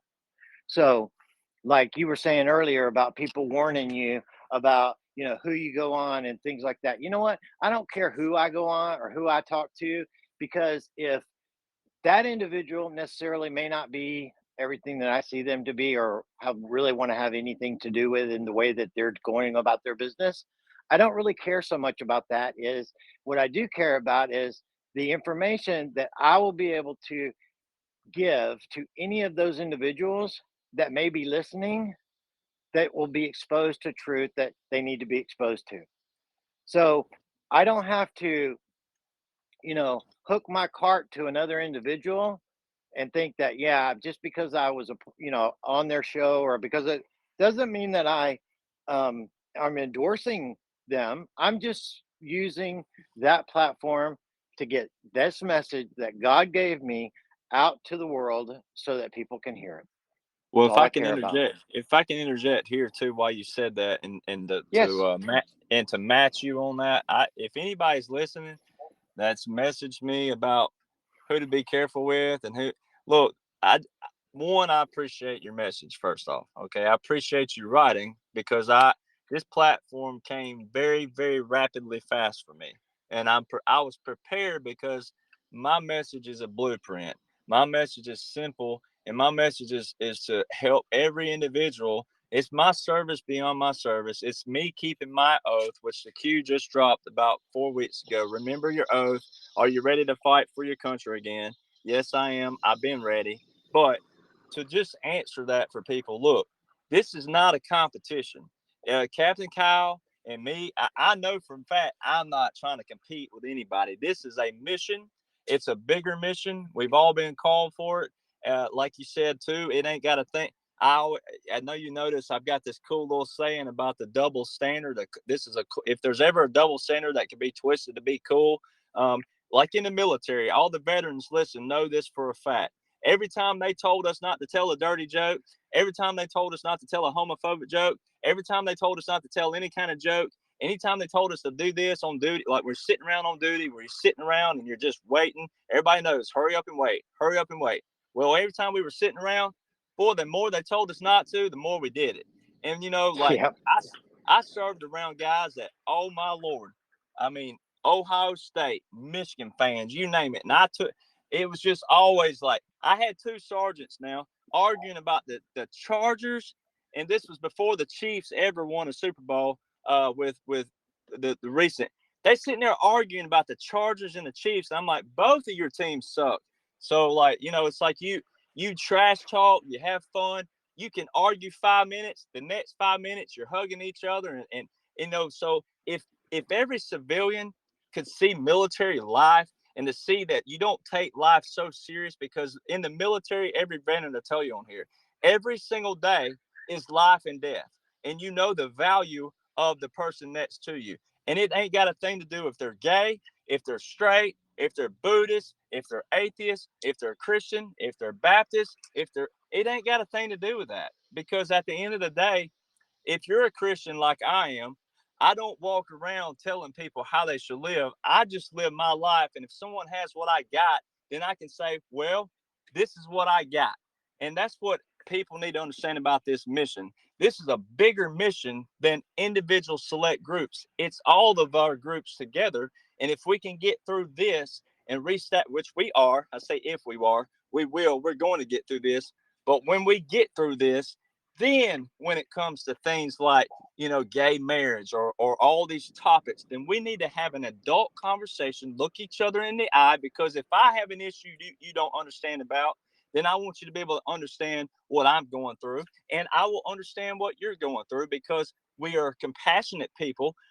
Most people don't realize that most people don't want to fight. Most guys know this too. You get in a bar somewhere, you're at a venue, you see they talk more talk. Now, if you see a guy that ain't saying anything and another guy's talking, that guy that ain't talking is about to rip his head off. But most people are air, okay? And it's like, so it's like we're in this together. And if we can separate all those differences, that's the thing I was trying to do, is say, look, people, this is a lot grander mission. You're watching history, like you said earlier. We're watching history that won't be done for another long. It won't happen in our lifetimes. So you're watching history, and it don't have a thing to do with what you are. It has everything to do with it from the bigger freedom standpoint, but it don't from the standpoint of you got to love your neighbor and uplift your neighbor. And that's what veterans do, is we uplift people, and we fight for people who don't have a voice. We fight for people who are in trouble. That's what the heart of a veteran is, like I was saying. And I'm trying to speak on behalf of all the veterans out there that have been writing me this week. I'm trying to speak on their behalf. If you don't understand the military lifestyle, if you don't, or if you came in this conversation thinking that military is a bunch of dumb grunts and a bunch of this and that. You know, if anybody's for you, it's the American veteran. It's the American veteran heart. And so we got to separate some of this stuff, and for y'all to realize this is, you need to be involved in your communities. You need to be involved in your state. When Donald John Trump tells you to vote for somebody, you don't blink an eye. You go vote for that person he tells you to vote for, because that's also part of the operation. So sorry, I sound like a Pentecostal preacher there, but I had to do it. No, it's all good, and it all makes 100%, you know, a picture for people to be able to see, so that, you know, people can understand that it doesn't matter, all those little things, they just don't matter when it comes to the bigger picture. And you know, I'm the kind of person that likes to get down, look at things, but then also stay up in the 40,000 foot mark to be able to observe everything that's going on. And it gives you a perspective of being able to see everything and understand everything in a completely different light. I tell people all the time, stay out of the weeds, because in the weeds you can't see anything. And they want to keep you in the weeds because you can't see the forest because of the trees. There's a purpose for that, and it's to keep you occupied with things that don't matter. They do not matter. Don't get hung up on things that don't matter. So with that, you know, we're talking a lot about these documents. I posted a lot of them. We've got the documents that you're talking about. You emailed them over to Kelly earlier today. We need to be able to work with you on be able to, some of them are protected, and we need to be able to get them to where we can post them onto the site tonight. So after this is over, um, get with Kelly so that we can get those opened up and put those PDFs and stuff, documents for people that are on here. We've got a couple of thousand people on here right now, and they're going to go out everywhere from tonight, dude. So we want people to have this information, just like I posted the art of war, the wartime president, the Pleads Act, the all of this information is all on the website for you to be able to get, so that you can look through it, digest it, understand it, and be able to prepare yourself for what's coming, because I'm telling you, it's coming. And the more you're prepared, the more you can stay calm, level headed as things become unhinged. You can stay hinged, and people are going to be able to look to that strength that you have because of it. You don't need to be one of those chickens running around with your head cut off with everybody else, because you know the difference. You should know what's happening. I'm going to be, when things get crazy, I'm going to be the guy standing in the street dancing, going, bring it. And then my neighbors are going to be, that's a crazy dude, but out there, but he knows what's going on, because they all know that, they all know me. They all know what's going on. They all have followed me. And they look to me for the information that they want, as well as keeping them prepared, because it's about our security as a group, as people, that we're all looking out for each other's backs. And so with this information that he's talking about, we're going to post it out. You're going to be able to go through it. And in doing so, it's a lot of information that goes hand in hand with exactly everything that we're telling you tonight. Everything. So it's not like we're trying to tell you something that is not 100% provable and documented, and that these documents are out there that we have sourced over the years for your benefit, not for my benefit, but for yours, that you can have this information because you need it. Information is valuable. And this is what the enemy does not want. They don't want people to know. They've never wanted people to know. And the more you know, the better off you will be in every circumstance that's coming forward. You made a point that I wanted to touch back on real quick, if I may. But you said earlier, way earlier in the conversation, about being at, this is also where you'll know who to trust. Well, just like me, I worked for a company about 14 years ago in Nashville, and it was a studio, and there was a lot of unethical things going on. I went to my boss and I said, look, there's some unethical stuff going on. And he didn't want to address it. He said, well, you can address it. And I'm like, well, I think you just told that to the wrong person.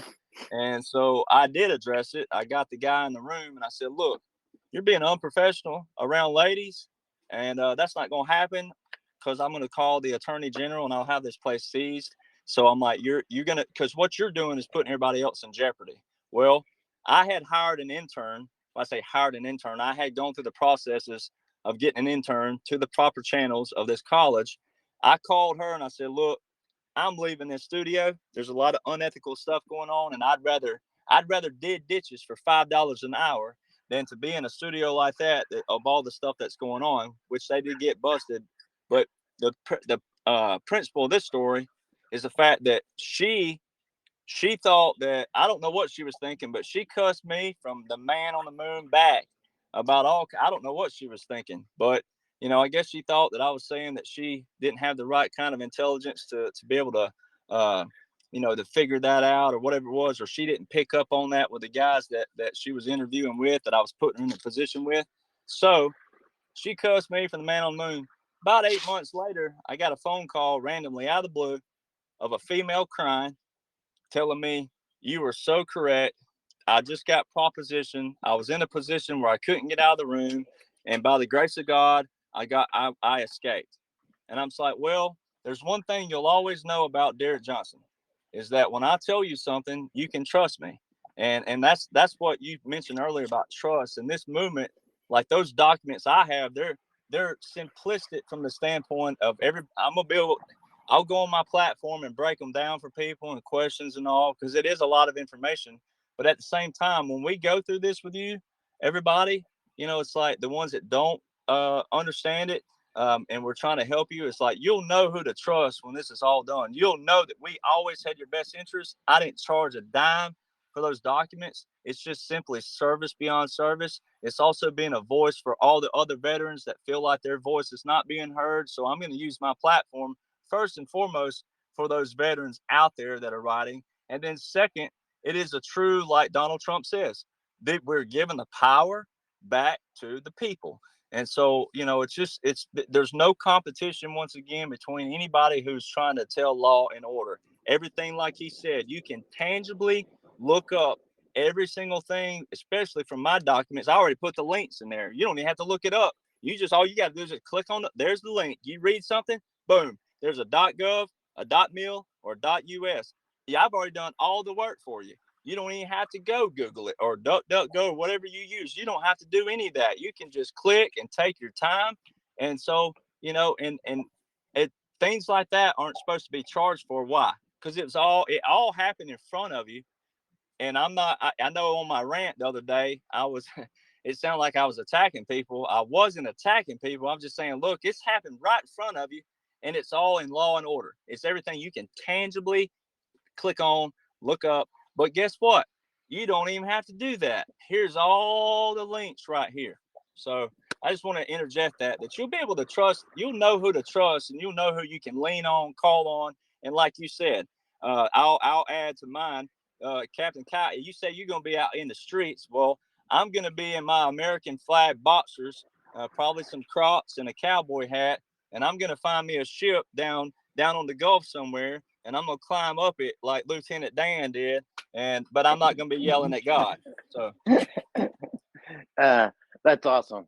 And yes, people, with discernment comes the understanding of, are people being straight with you, or do they have an ulterior agenda? And people that have known me over the years know that my agenda is only to help people understand what's going on, nothing else. And, with your passion of what people got to see the other day was just that. They got to see your heart, they got to see the passion that you have. And yeah, you weren't attacking, but that's just the passion coming out of your heart. And that's a good thing. So when people have passion for something, then they don't let it go. It's like I got a dog and I'm a bone, and you're not getting my bone, because this is where I'm taking it. And it's a good thing that God has put that in your heart, because with this movement, you have to have that kind of passion, because over all of the years that I've been awake, more than 3/4 to probably 85% of, I haven't had anybody I could ever speak to really, because they would have thought I had needed a straitjacket for what I had been, understanding and going through, that they weren't anywhere in the ballpark of that. So when you're talking about being awake since, the early 2000s, it's been a long time, and it's been a difficult road to go down. But now people are starting to get it. People are starting to wake up, and it's becoming more and more um, easy for people to talk to about this. But just even 2 years ago, most people, thought you were, like you said, off your meds and everything else. And in reality, all we're doing is sharing truth that they could, at that moment, go and validate, but they didn't even want to hear it. It was like not even in the slightest. And Exactly. so, you know, it's a good thing that, you know, God is moving and he's doing what he's doing, because this is where those that have done wrong will not get out of the judgment of God. God has seen it all. None of it's in the shadows, in what he's seeing, and God's hand is moving. And I know what he showed me, and I know what he's continually been showing me, that things are about to change, and it's going to be on the public realm where everybody's going to be able to see it. None of it's going to be behind the scenes. So, people, you have to understand that it's all being done. It's been being done, and it's coming to a point where we're at right now, it's going to come to a head. It's going to get really bad. It's going to get to that precipice moment where it's going to be a life or death type situation on, you know, understanding of what's happening or what's not happening, and it's by purpose. So don't lose your beans over it. When God tells you it's a warning, he's telling you this so you don't freak out when things happen, on purpose, so that you can have the level head and not be like the chicken running around in the yard with your head cut off like everybody else would be. You can be the one going, hey, listen, this is what's really happening. Don't worry about it. This is what's going to happen. This is where we're going to be. And it's all going to be okay. Be that voice in the wilderness of calm, steady, and of peace, because that's what's coming. But yeah, we're going to have to go through something to get there. So, with everything that we've told you tonight, now let's kind of, there's a lot of people that are on here, and let's have some people ask some questions. Let them get involved in this conversation as well. Try to stay on topic, people. And, let's don't take it into left field, please. Let's try to stay on topic, and we'll do the best of our ability to answer your questions the best way that we can. And Kelly, if you'd like, go ahead and start uh, allowing people to ask their Okay, questions. we have again the glitch where I can't see people. So how about if I put out a post that says questions and I can read them? That would be fine, Okay. because we do have, I think, around 2,700 people in here. Yeah, that's why it's glitching so bad. But let me just put that out.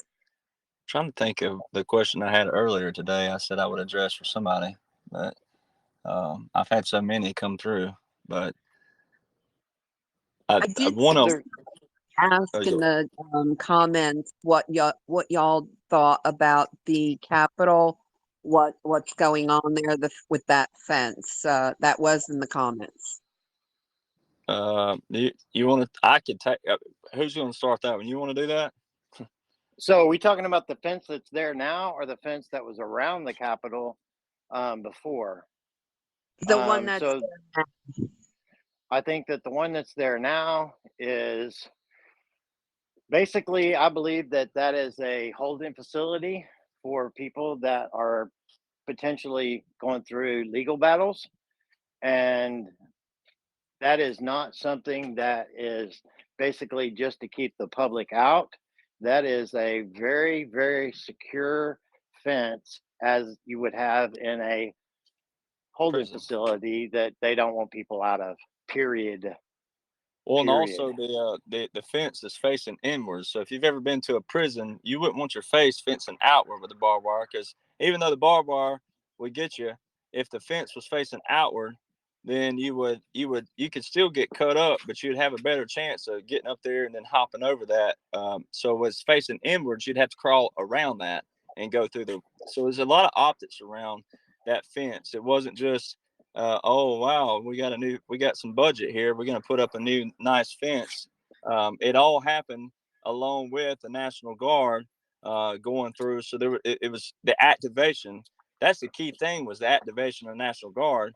And I had that conversation with a couple of veterans, and they want to, oh, that the state governors have control of their guard. No, they don't. Not on federal issues.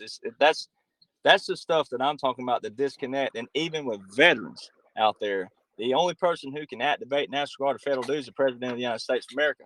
And that's when you witness all that in one time, and there was so much stuff coming at you.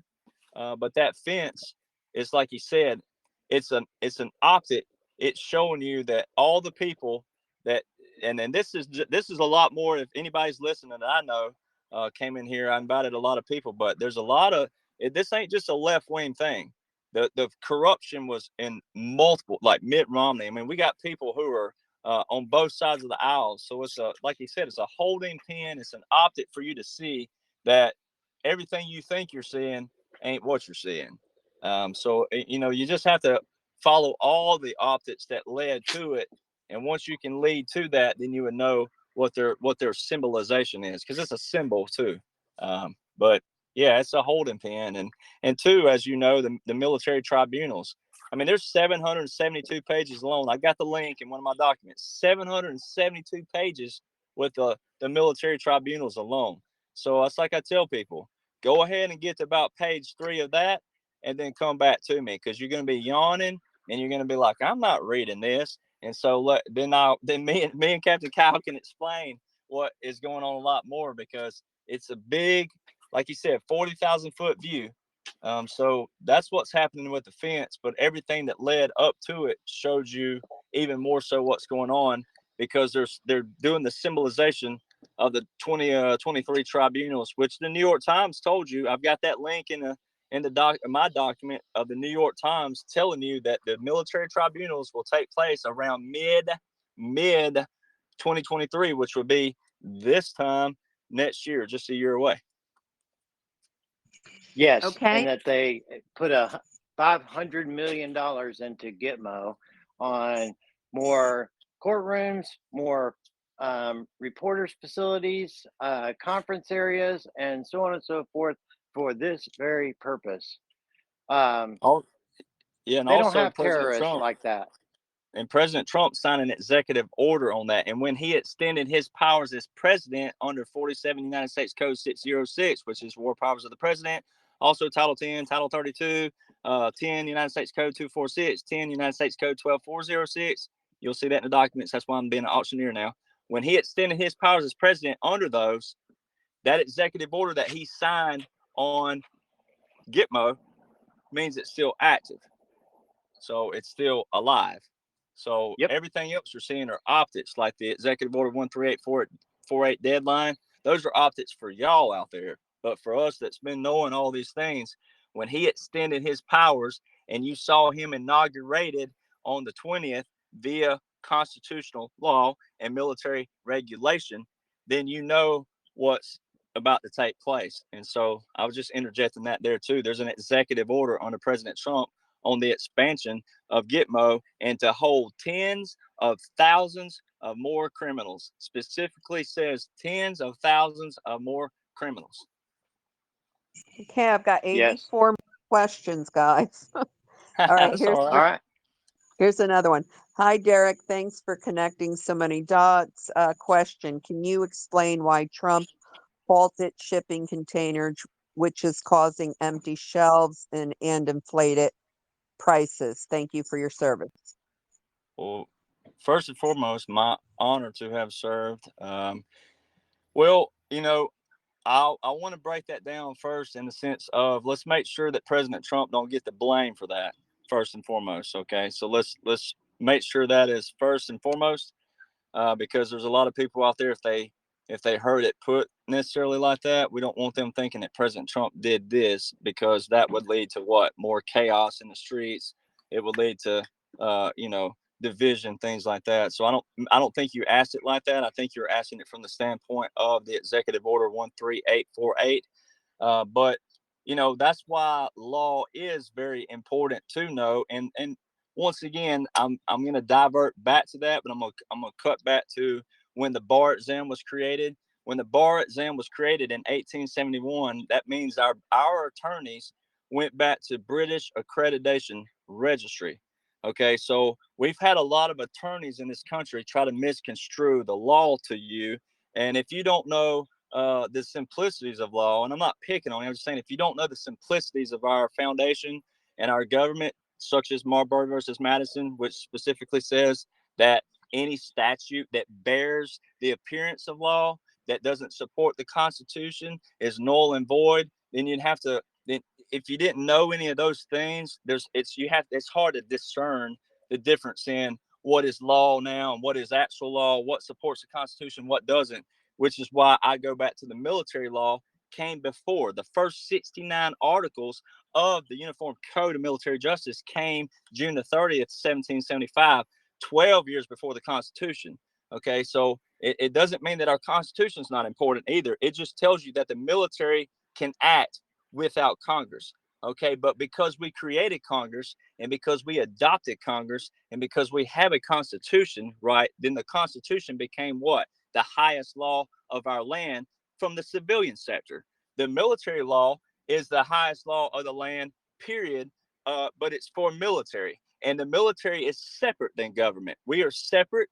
We protect when we need to, things like that, but the laws are separate, which is what my point was with all this. So bringing fast forward, I had to go back to that to bring to Executive Order 13848, why law is important to understand inside that order.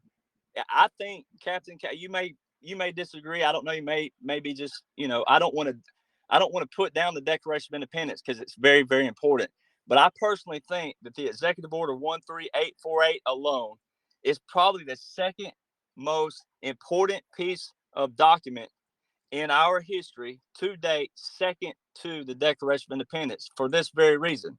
Okay, inside that order, in the very first paragraph, on the very bottom line, I declare a national emergency. Well, let's break that down real quick. A national emergency must be addressed by that Congress, not Congress today, not Congress 5 years from now. That Congress is supposed to address that national emergency. Why? Because the president issued a national emergency. Okay. They did not address it. He issued two more verbally in 2020, they did not address. Okay, second paragraph. I've had a lot of questions this week and a lot of smart aleck comments. Thank you guys. But here's your answer on this. Oh, I don't see in there where it says November the 3rd. You said he specifically put November the 3rd in there. He did. It says on election day. What day was election day? It specifically says election day in the second statute in that order. Okay, election day, November the 3rd, 2020. Okay, how in the world did Donald Trump know to write an executive order that has national emergency, okay, maritime law, which I'm going to bring that up in a minute, and then also an election fraud committee 2 years before? He's saying in this executive order, I declare this on November the 3rd, 2020, because the 45 days in there that equal 90 days, those dates didn't activate until election day. How did he know to write that September the 12th, 2018, 2 years prior to when he's saying that it's supposed to activate? Activate, it don't say the word activate in there. But the activate means the 45 days, the first 45 days were to count on from November the 3rd, which would have brought you to January the 2nd. Okay. The maritime law. It don't say maritime law in here. It says it in an optic way, because why? Donald John Trump said, never again will announce to the American public what we're doing with our enemies. So we put it in optics. This is why you have to understand law. This is why you have to understand the law between the law and the law that matters. Where maritime law comes in is by your great question. Whomever asked that, this is where it comes in. Go on down in the bottom of that order. It says no foreign goods shall enter the United States. Okay. Well, we have state maritime borders. We have U.S. maritime borders. I also had another question this week that I'm going to parallel with your question that, well, they were talking about maritime law and common law. Maritime law has nothing to do with you as an individual in your life. Maritime law is a law of water, okay? And there's certain terms out there, like when a ship goes into what you call a port, by definition, it's a berth, okay? So there's a lot of terms in maritime law that you would have to know. Well, you're not going to know that because that's just not, it's not in anybody's wheelhouse. There are particular maritime lawyers out there. There's not many of them. It's a very difficult law, okay? But there's maritime borders that our military aircraft even have to go by too. Not just what you call the shoreline borders. There's state maritime borders, which you'll see in my documents on the pictures, and then there's the U.S. maritime borders. So those ships, in that order, no foreign goods shall enter the United States. What did President Trump say the whole time? Bring your companies back. We're going to make America great right here. Other countries are open for this. That's what Captain Kyle was talking about. All those countries that supported President Trump on that 2020 global peace deal trip and peace deal tour, all the countries that supported him supported this. And nobody was paying attention. Nobody paid attention that Kim Jong-un welcomed him at the border. Even Reagan didn't get that opportunity. So no one paid attention to all these, oh, Trump's going to get us a nuclear war. Trump's going to do this. Trump's going to do that. No, he didn't. No one paid attention to the things that mattered. Everybody pays attention to drama. And that's what I tell people all the time. Put out all the propaganda, like Captain Kyle said. What everybody else is going in chaos, I'm sitting there going like, what are y'all doing? So no foreign goods to enter the United States. Okay, so that was your maritime law right there. Because why? The ships cannot cross what? That United States maritime border, which is also why Governor DeSantis said, come on over here. We'll let you in over here at our ports. Why? Because Governor DeSantis is what? He's a Trump guy. He's also what? Former Navy SEAL. So he knows what's going on and a part of this mission. So no foreign goods. Trump's not doing it to people to make people starve and to make people, hate him and all this. People have to see that the corruption, like Captain Kyle said, all these GMOs, they are trying to kill you in a lot of ways you did not really understand. There's a lot of ways that the enemy have tried to sneak in your foods and sneak in your medicals, and that's why Trump was so hard. He called out the pharmaceutical companies. He was sticking it up their rear ends and giving it to them where the sun don't shine. As far as trying to bring them down, which he's going to do, that's going to happen. It has happened, but you're going to see that later. But the no foreign goods, all that's in that one order. And the 45-45, I can break those days down later, but the question was about the foreign goods. But we have maritime borders. And matter of fact, this is how God works. And Captain Kyle, you were saying this earlier about just the timing of things. But just earlier, I was on the phone with my manager, scheduling all these appointments and all these shows and stuff. And we're sitting there talking, and a bus drives by, and right in front of me, I couldn't get my phone out in time because I was talking to her. A bus drives by, drops off about 10 soldiers. Okay, they weren't armed, but guess what's on the bus? Military Academy and Maritime Academy. Maritime, so it's not a term that applies into any kind of sector of law that would hurt you or have anything to apply to you. It just applies to the law of the water, which is also the gold fringe flag. The gold fringe flag is an admiralty thing, admiralty courts, naval. It's an admiralty thing, and the president he's the one who can issue that. And that's why you saw it come in. Every single picture you've seen since January the 6th has a gold fringe flag behind every actor and actress. And that's when you know, and you still know, that the boys are in charge and this mission is going great. So sorry, I talked a long time around the world, but. Okay. Next question is from Ghost Warfare. I know it's just speculation, but for fun, what is their take on what might take place leading up to January 1st?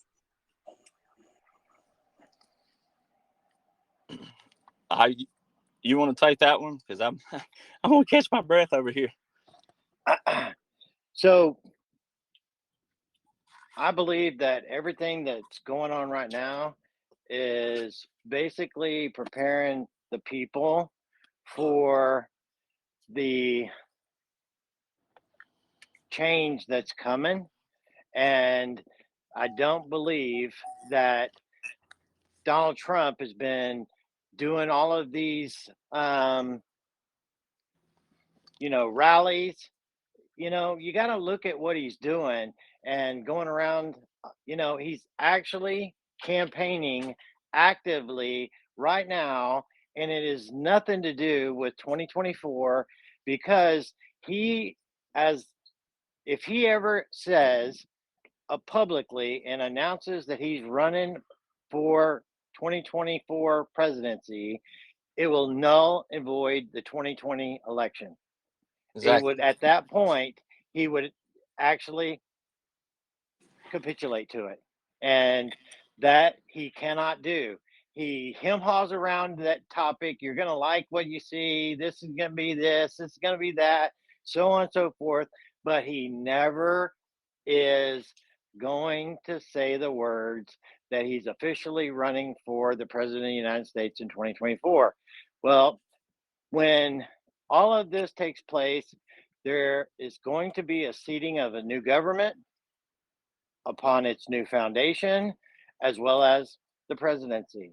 And when that takes place, this is what I believe is going to happen, even if what I know as the shadow docket that actually took place with the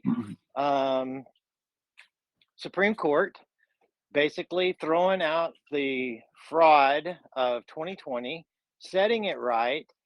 Even if Donald Trump becomes put back into office under Nasara and Jassara law for basically the global, which all these nations have already signed on to it.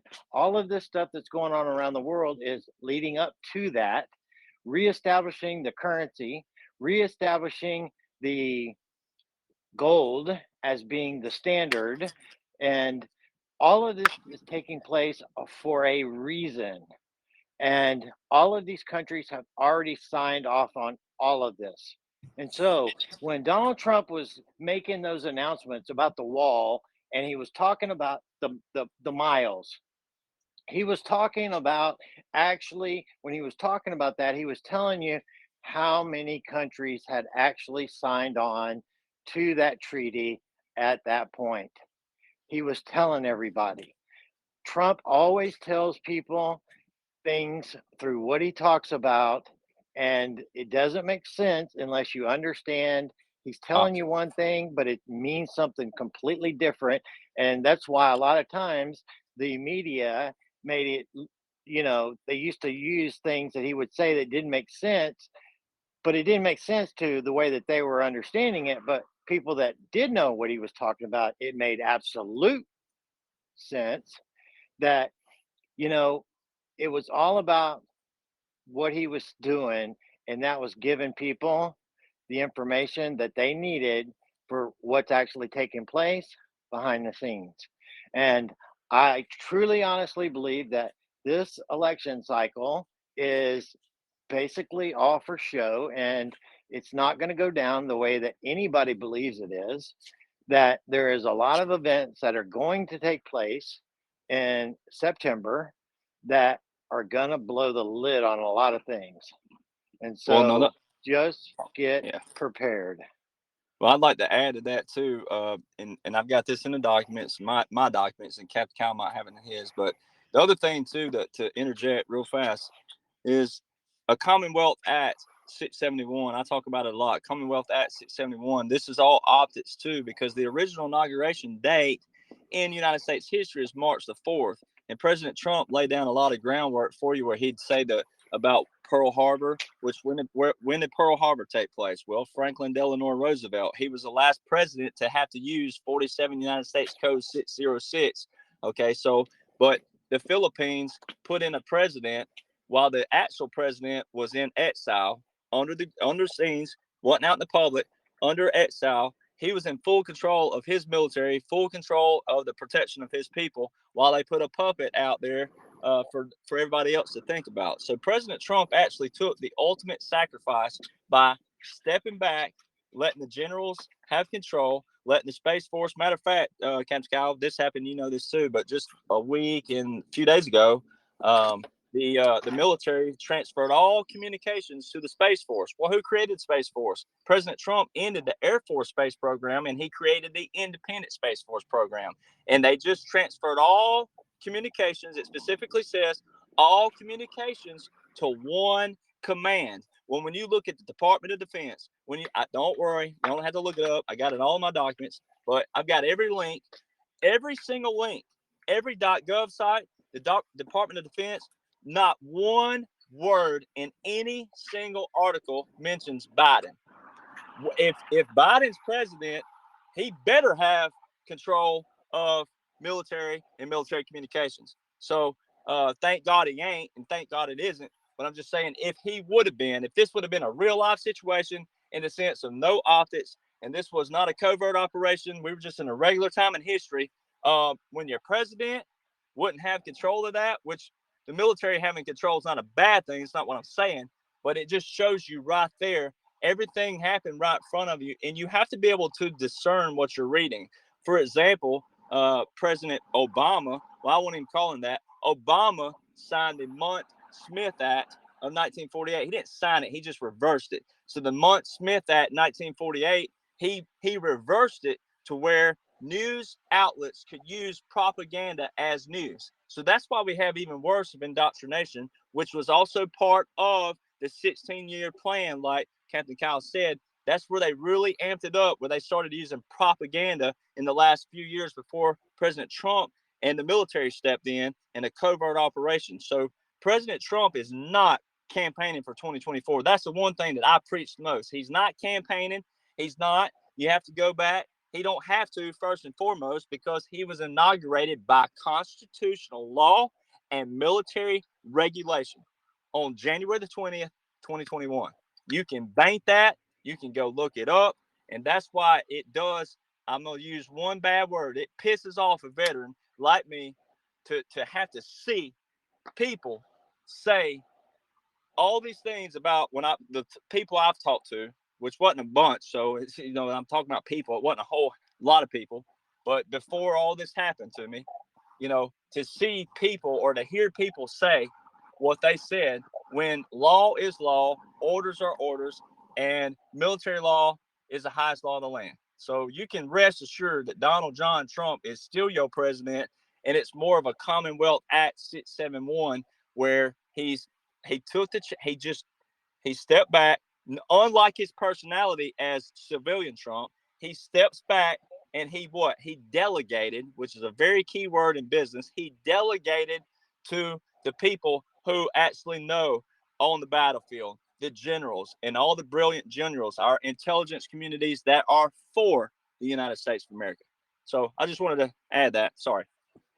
Okay. Yes, and so he basically put that out there. It is under the Special Operations and Special Operations Command, which he passed over to Ezra Cohen Wadnick.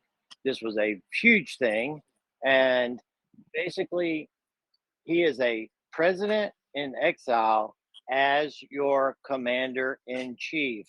This is in the documents that I posted today multiple times. He is a president in exile as the commander-in-chief. He Correct. is running the show. That's right, and that's the importance, ladies and gentlemen. If you're not a veteran, if you're not someone that served in the military, that's the difference we talk about. There's a difference in military law in civilian law. He's the president over civilian law, federal law, and he's the commander-in-chief over military law. They don't crisscross. They're two separate roles, two separate duties, two separate laws. Go ahead, Kelly. Next one is, why were the Australian military planes in the U.S. today?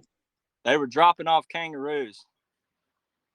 I'm just kidding. I know it's a serious question. Okay, well, Captain Kyle can probably explain a little bit more about the New York Stock Exchange, but you know, it goes back to the 2020 peace deal tour that Captain Kyle was talking about, where he went around to different countries and he told them, "Hey, look, here's what's about to happen. If you don't get on board, we will expose you to the world." Okay, so, but Australian aircraft, that's just one aircraft I showed today. So, Captain Cal, what they're talking about, I posted, Australia was at March Air Reserve Base, which all I was doing was proving to people that our National Guard, anytime, even if it's just one aircraft, if you just saw one aircraft, National Guard or Air Reserve, in the sky outside of their state, but especially outside their country, then you know every single day, especially looking at documentation, and this has been going on since January 2021, we've had no less than 300 military aircraft in the sky every single day since January 2021. So every day moving forward, if you would have been watching like we were way back here, if you'd have been watching that, which I didn't start documenting aircraft until I think March or May last year, which I got the Doomsday plane up in the sky, and sent it to my manager. Still have that picture. So, you know, but it shows you every single day that one of those was in the sky, especially out of state, out of country, that this is still going on. The National Guard are still activated to federal duty by all those codes, and also Executive Order 13919, which put that in there. Back even in 2020 was when that was signed. But Australia also, Captain Kyle probably knows more about this. I understand it. It's hard for me to explain it. I know that's probably hard to imagine, but it's that the New York Stock Exchange in Australia, Donald John Trump owns Australia. Yes, he does, as he took ownership of the stock exchange as well. It is a private exchange. It is not a public exchange like people believe it is. And Donald Trump is actually the owner of the stock exchange. Not only is he the owner of the stock exchange, he's also the owner and of a lot of foreign countries that were under the British Crown that are not, as if we speak. They still believe they are, but they're not. And our relationship with those countries are going to be explained soon, and people will, they're going to be good. It's going to be good because you all will all have your own Declaration of Independence. You will all have your own freedom, your own sovereignty, and those governments that you set into power will be beholden to you, period. It will not be the way that it has been in the past. All countries will be sovereign, all countries. So it's going to be a learning curve for a lot of individuals over the next several years on basic fundamental truths of being a sovereign, what that truly means, and also having a minimal government, because we don't need a huge bureaucracy that is blown into, that is a complete waste of your money, which most of that never went to the federal government anyway. Your taxes were basically shipped to the British Crown and to the Vatican. None of your taxes that you paid of your income taxes ever went to this country. Not one dime of it. Ever, which is why the 1871 British accreditation is also important to tie that in. He's telling you, it's all British. Yeah, Rule 4 of that actually is going to show that basically all of these lawyers that are operating right now are operating outside of their jurisdiction, and they will have to understand constitutional law, and common law. And the basis of common law is do no harm, period. Do no harm. All of this stuff that is out there with all these um, municipal codes and all this other crap, that is all corporate crap that is going to go away in our near future. So just be expecting it. The other thing is President Trump, the left wing, which was optics, and you had to been knowing what's going on. But President Trump specifically walked in front of the Queen. That was not a mistake. That was all an optic to show you who's really in charge and who was already crowned king, as he said, in Saudi Arabia, which also recently in an article that I have in the documents, you'll see that where Saudi Arabia welcomed. It was all an optic. This wasn't really Biden, for people just joining in. It wasn't really Biden, but they laid out a purple carpet rollout, which in Saudi Arabia means generosity, because the Saudi Arabians they do not like Biden. And I've got an article where the article I text my mother and I said, look, see if you can see the optic. And it took her about 10 minutes. I sent it to my buddy Jackson, who's listening in. I said, see if you can see the optics. This was just recently, just a couple months ago. Okay. Got it in the documents. I got it on my phone, got it screenshot. The article, Washington Post, it was one of the main key posts out there. It specifically says Biden. It don't say President Biden. It says Biden. And down below it says President Trump. Okay. So it's all right in front of you. They're telling you who's president without telling you. Yep. All right, Kelly. Okay. The next question is, do you think will Trump's arrest kick off martial law? So let me start with this one. So we're already under what's called a limited martial law right now, with the military actually in control of FEMA and basic necessities to have our country under continuity of government. So it is what's called a limited martial law, and it's used as needed in a specific area, which was used several times in California at mid 2021, where they actually had the military armed in transport around the state of California. And under those circumstances, military, they were under martial law. People didn't know they were under martial law, but they were actually under martial law in that region at that time, under the presidential order of what Derek was talking about, of the National Guard being called into national duty. And when they got called into national duty to DC, with every single country, state being represented in a foreign land, which was the foreign occupancy, basically that was under, I got a whole thing on the War Powers Act, and basically under all of this was all a show to the people of exactly, we had a foreign occupation in our land. They fenced it off, and the military of every state was represented to secure that foreign occupancy inside of our country. Which was the first time in United States history we activated all 50 states at one time. That's correct. In one location. In one location, all 50 states. Which was why that was so important to understand what was going on during that time period. So back to the question of martial law. Yeah. Yes, we are in a form of martial law. We are right now. We're not under a complete martial law.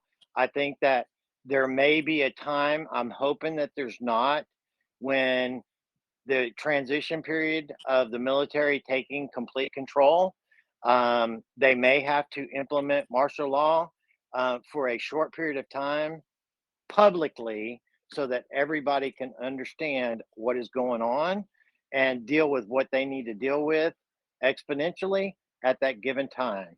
But I don't think it's going to be something that is going to be for any length of time. And the reason why we hope you don't And the reason why we hope that it don't happen is the fact that what we alluded to earlier, don't get out in the streets. Don't go out, tell your neighbors. This is why it's important to understand our messages to you, and especially mine to you, is that tell your neighbors, don't get out in the streets. We don't need you. Military don't need you. It's not that we don't need you as American. We don't need you on this mission for that reason, because this thing's been going on a long time. It's well orchestrated. It's for you. It's for the people. It's for your children. It's for your future. And so we don't need you getting out the streets, because martial law is not. It would not be pretty. It'd be a bunch of us veterans getting called back. I've already got a call. I will go if they call me. Absolutely. And a lot of veterans in this chat will go too. They'll want to go, but we will, like Captain said earlier, in a half a day. I saw a post about a year and a half ago. I still have it on my phone, and it was a veteran. He said, "Civilians, get your crap together, because I tell you what, if we have to come back in this thing, you're not gonna like how we talk. You ain't gonna like when we tell you to turn your lights off. You're not gonna like it when we kick in your doors. You're not gonna like how we treat you if we have to, because a lot of people are not gonna understand that. So we hope it don't happen, because we don't want to have to be hard noses to a lot of people. So we hope it don't happen, but I think it could if we have people who don't still want to listen. Okay, let's see. When Captain says it will get worse, how much worse for us? Like how? Food shortages, or we're nervous? So yeah, so the food issue is going to be an issue. They're trying, like I said, they're trying to clean up all of their food that is out there that have been being used to poison the populations. So they've done their best to get rid of it in stages. But as far as overall the how bad things are going to get, well, Trump has told us over and over again that things are going to get a lot worse. That means the economy is going to get worse, the financial is going to get a lot worse, and the appearance of war is going to take a different stance globally before this is all over. They keep showing us all of this stuff, and it's not meant. Some of it is meant for fear mongering and to try to control people with fear, but don't allow that. But what they're doing is they're foreshadowing what the potentiality of, they're talking about cyber attacks and how vulnerable our power grid is, and all these things that they're trying to get people to prepare themselves for any kind of disruptions in your normal life, so that you will be able to handle it. And the potentiality of power outages, highly likely. The potentiality of a global conflict that appears to be something that is a lot worse than what it appears, highly probable. So when these things actually begin to manifest themselves, know that we are at the end of this game, and there is not much longer that we have to hold out. I agree with that completely. Okay, the next one is, why was Trump pushing the jabs for so long? That's the one thing we can't square in this entire equation, and he still refuses to come around on that one issue. What was the question again? I'm sorry.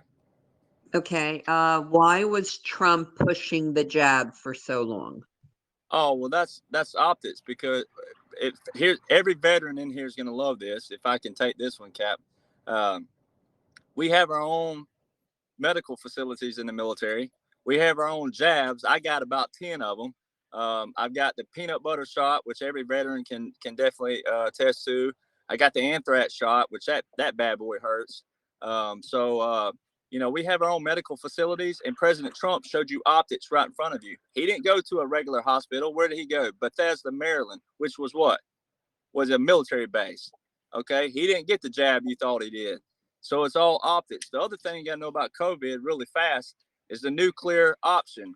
All throughout 2020, the left, the evil, said we have a nuclear option for Trump if we have to use it. A nuclear option?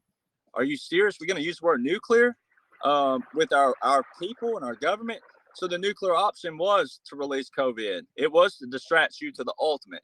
It was using life and death is the ultimate play on emotions, right? So that's what it happened right in front of everybody. And it sucks that it happened to be life and death, but the nuclear option was just that. And so the fact that Trump never said anything, well, he can't make you, like I can't make you read my documents and Captain Kyle can't make you read his. Well, Trump, it ain't his duty to make you do something. You have to want to do it on your own. And that's where you have responsibility as an American, as a person, as a dad, a mom, or whatever you are. You have the responsibility yourself. I can't make you do anything. Okay. And so that's where you have to be direct, not mean, not rude, not condescending, not mansplaining, but you have to be direct with it when it comes to life and death. And that's why military, we get so mad because it is a life and death situation. But, he showed you right in front of you that, hey, he went to a military base. We have our own medical facilities. And so all the stuff about the military too, getting a jab, once again, we have our own medical facilities.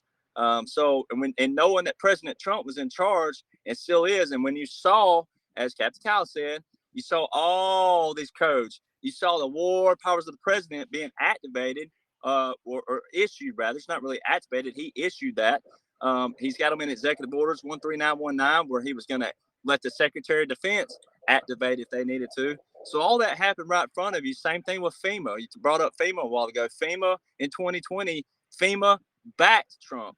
It wasn't FEMA on their own. They backed Trump with his national emergency. So a lot of this was right in front of everybody. Okay, and that nuclear option was exactly what they did, to distract people and then to use the ultimate what? Why do they put it? If veterans could talk on here, why do they put us in the gas chamber? What do we go to the gas chamber for? Chemicals. Okay, so and there's chemicals in foods, as we're alluding to with the food factories. So there's a lot of different ways they played on your emotions, but the ultimate was to play on life and death in front of you, where you could visually see people dying and then turn around and blame it on President Trump.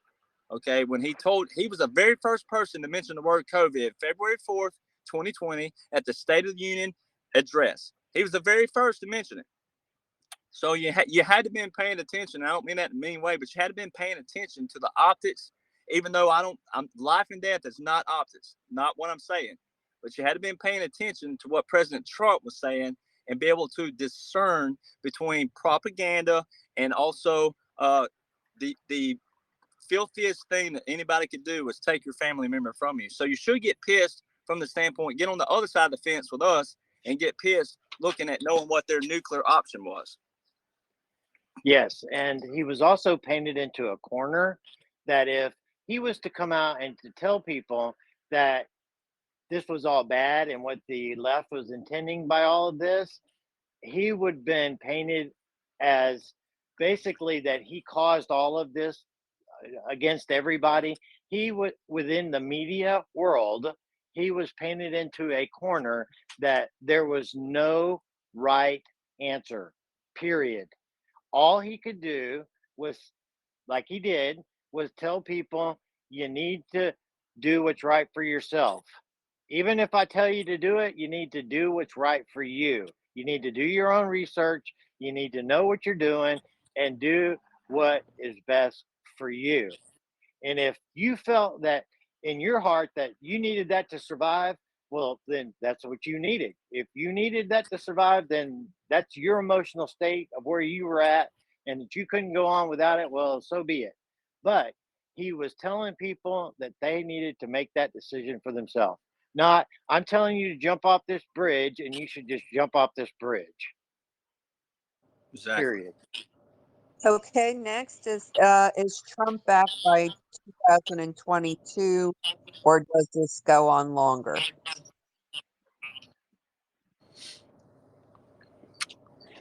Well, the thing is this: the 13848 executive order, quote unquote, Biden extended that, even though it's not really him, but he extended that back in September last year. So we're approaching that deadline on that extension.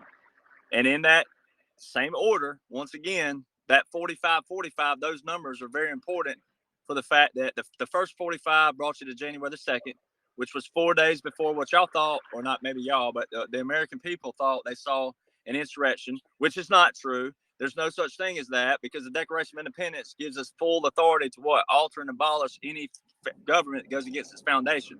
So all that was optics.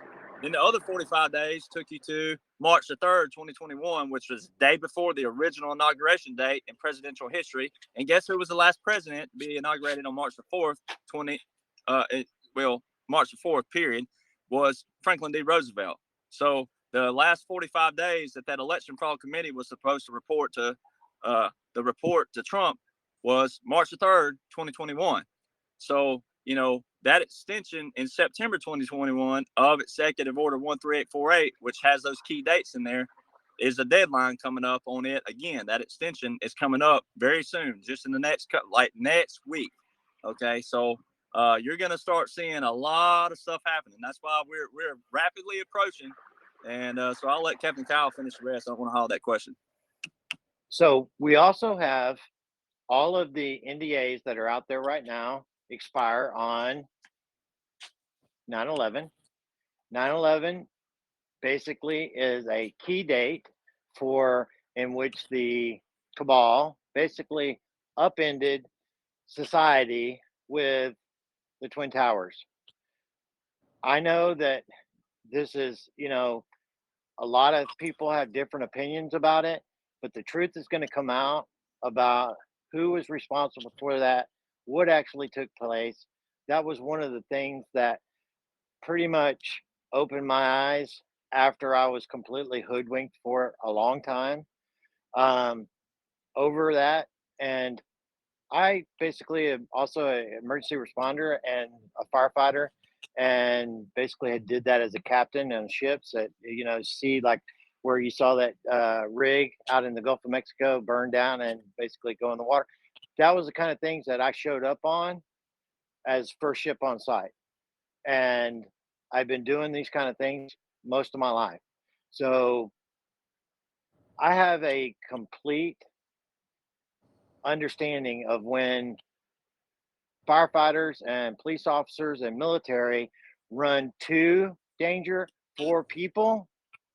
That takes a special kind of person to do that. And for people to be murdered in the act of doing something that is outside of themselves is horrendous. And for them to do it to control and to have power, money, and all of those things is absolutely appalling. And God will not allow that to continue with that farce. That will be exposed very soon.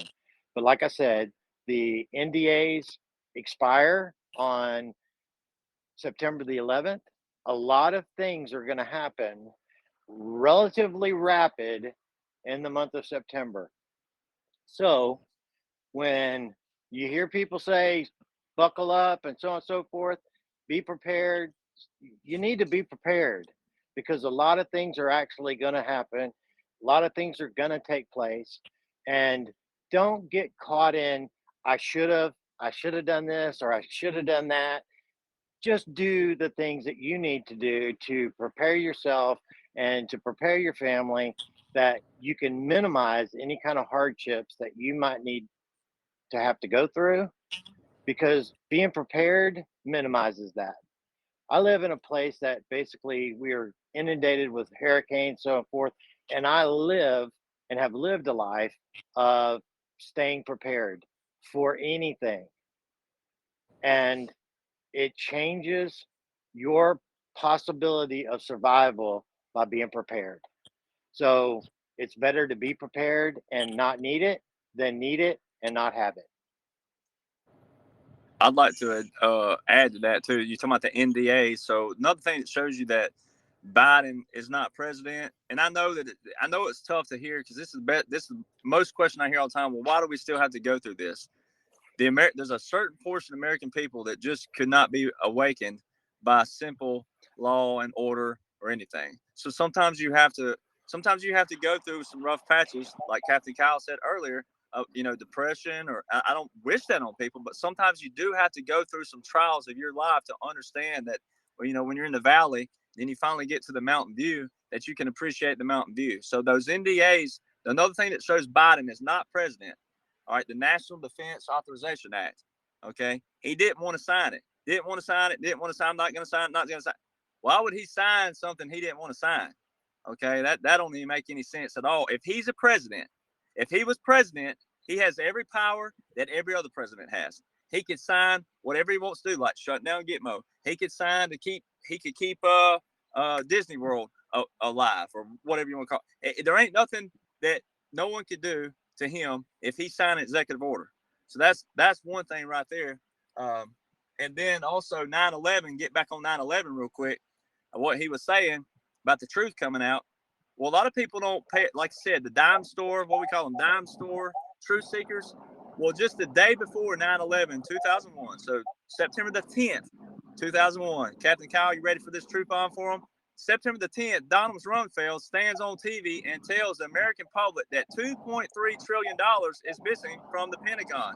And then, boom, the next day, what happens? Yep. And at that same time, Alan Greenspan at 10 p.m. or 10 a.m., just 20 minutes before that first incident took place, he was going on national television to announce Nasara to the population that incident stopped. The Building 7 that was dropped prior to anything hitting it, wasn't on fire, nothing was wrong with it. And BBC News had a picture of that building in their background and said that it had already fallen. And it hadn't. So what was in Building 7? Gold was underneath the bottom of it. They used that as a distraction to steal the gold. That's right. The other thing is I've got a link in my documents that leads to a reporter like CNN. I can't remember which was CBS or CNN. He was fired the next day. You can look that article up, but he's reporting and it's live. You can see, and he's looking back at the Pentagon. He's like, I'm pretty close here. Like Carla, let's say, I'm pretty close here, Carla, but I don't see any debris of a plane here. He was fired the next day. And that was only shown on TV one time, and I have that actual document video to prove that actually happened. Okay, and I also have a video of the missile actually going into the Pentagon. There was no plane, it was a missile. And I have that video. Patriot missile. Okay, the next question is, why does Trump have to be arrested? They have all the corruption. Why make us patriots suffer more?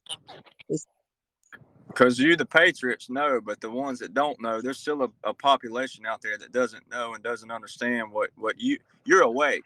But the ones that aren't awake, if he came in and did a public takeover, then he'd be a dictator. And they didn't need that. They didn't want to go down in history for that. Yes, and so there's video after video after video that's out there of these left-wing people, just put it like that, in the nicest way that I can, that are still basically traumatized to the fact that the way that they have been brought up in their upbringing and the way that they've been educated, that to be a patriot is to be something that is a terrorist, and the Orange Man is bad. Everything about Orange Man is bad, and they would be emotionally distraught if they had any idea that he had anything to do with what the military is planning to do. And if you take this whole time, he has done what? He hasn't said one word as far as out publicly of him still being president, what the military's doing, any of these things. he's gone about his business as, I'm still fighting for the 2020 fraud, so on and so forth, calling out the FBI, calling out the CIA, calling out all these institutions, as if he was a potential president that was defeated, and that he's going about his business as that defeated president, not as the commander in chief, not as somebody that is trying to take over and clean up the corruption that's out there, any of those things. And so if you look at the optics of that, that if he has been persecuted, and this will be the ultimate persecution of being able to get him out of the picture completely. And then if the military steps in with him out of the picture in that form, then it will be able to make it easier for those that have been so brainwashed that Orange Man is bad, that he did not have anything to do with what they're going forward with. It's all about optics.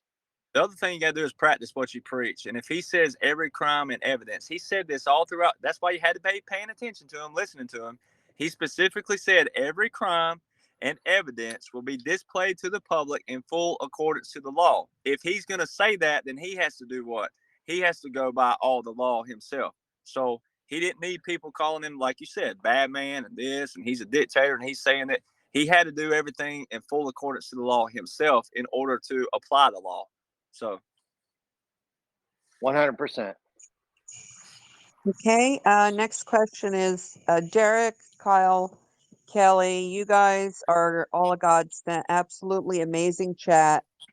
Are they just announced blackouts on Fox for the next few days?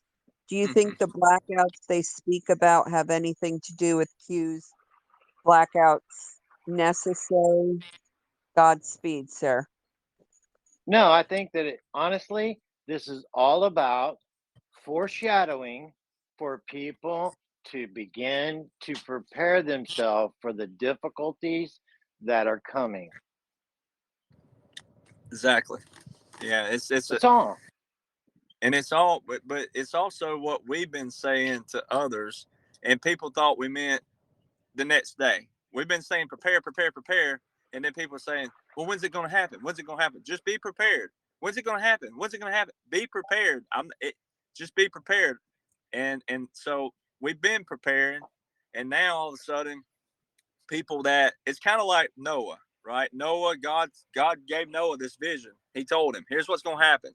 When Noah told people, and they said, are you off your meds? Are you this? And then all of a sudden, when it started to rain, and it kept raining, and then all of a sudden they're standing in inches of water, then what did people start doing? Noah! Well, the door was shut. So it's kind of like what Captain Kyle and people like me have been doing with my family and community. No one's listening. So I finally go on a rant, right? And I get yelling and cussing and everything else I was doing. And finally people were starting to go, holy crap, I think this guy might be onto something. So it's one of those things. We've been preparing you for a long time, saying be prepared. But now you're seeing it firsthand yourself.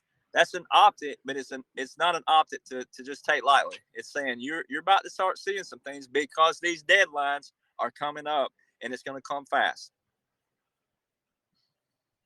Okay, next question. I noticed on campaign.gov there are 21 agencies listed there by logo.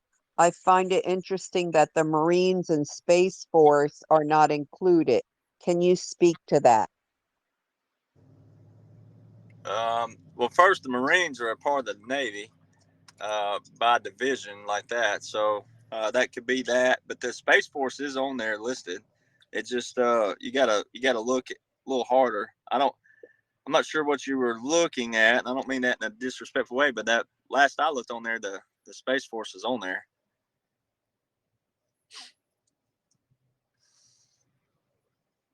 But I'm afraid to click off of my phone and pull up my link, and I'm afraid I'll hit the wrong button. We don't not be able to get back on here. So we don't need to do that. Okay, next question. What are your thoughts on U.S. Marshals Garden Biden? They're all actors too. So.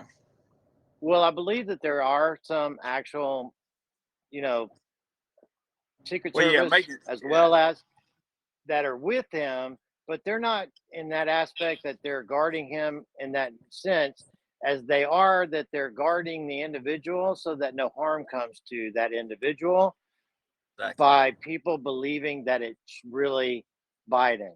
So Exactly. if one of us was to sit there and say, oh, yeah, we're going to go and do something, then you would be doing something on somebody that is not the actual individual, and they are avoiding that to actually happen. But you can That is also all. know, but you can also look, like I said, on my rant post the other day, and I kind of was funny with it, but I'm like, oh man, this guy right here, he has his own zip code for this on this, but I mean, you can look at the soldiers those that were on Marine One around Biden over in Kentucky, and that's the other thing you should be mad about if you're listening, especially being a veteran, all the valor that's being taken on these uniforms, but anybody who's a Marine, especially Marines. Every Marine I know, you could be talking about anything and they want to fight you. And I'm joking. That's just an Army to a Marine guy, but still, Marine blue dress Charlies, right? So no blue dress Charlie around Biden. One of them had a pistol on, the other one didn't. That's also a military. If anybody's downgraded or upgraded, you're going to downgrade together or upgrade together. There's no soldiers that are ever one's wearing a pistol and one isn't when they're in the same uniform, unless you're an MP, okay, and that's your MOS. Then all MPs will be dressed in unison that day. So all those two Marines, quote unquote, that were around Biden in Kentucky, those guys were non-regulation uniforms. One looked like an Air Force flight suit with a Marine patrol cap, and then one had the pistol on. So it's things like that when you're looking at Biden. I know people that's never been around someone that they think is like, if you've never been around one of your favorite artists or whomever, if you haven't seen them completely and they're not someone like Elvis who is just distinctible, then but you can look at those uniforms. I'm laughing in one way, but I get pissed every time because it's a fact that it's a desecration of the uniform. So it's little things like that shows he's an actor. But yeah, he's got some actual people around him because of the fact, like you said, they don't need no good old boys trying to take a pop at him when he comes to these towns and they're acting this out.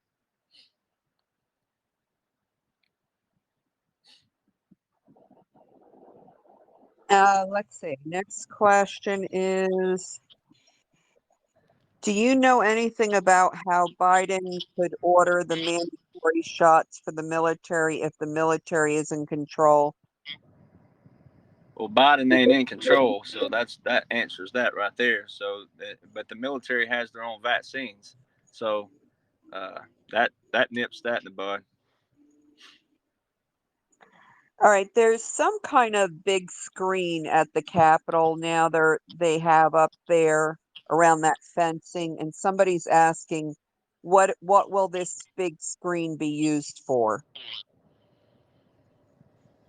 I I don't know. You never know what the city might be doing. I don't know, but I guess depends on what the screen looks like. But Cap, It may be something that they're, putting up there, allowing people to be able to see some of the things that may be going on in the near future as a way for, people that are actually there um, outside of the Capitol to basically witness some of the events that are taking place inside. So I think it's a part of, disclosure and with basically making everything available to the public so that nothing is going to be hidden going forward in our near future.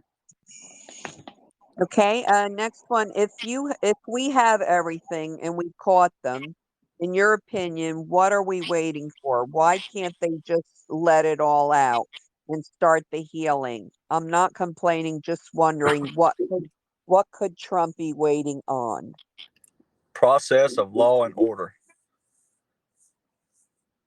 Yeah, so there's a lot of things that still must take place.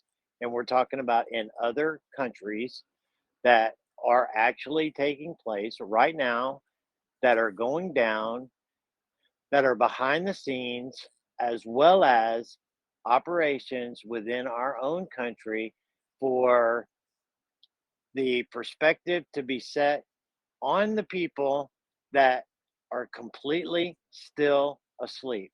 There are a lot of people that are out there, and I am talking a lot, that are understanding that things are not right, things are difficult, and so on and so forth.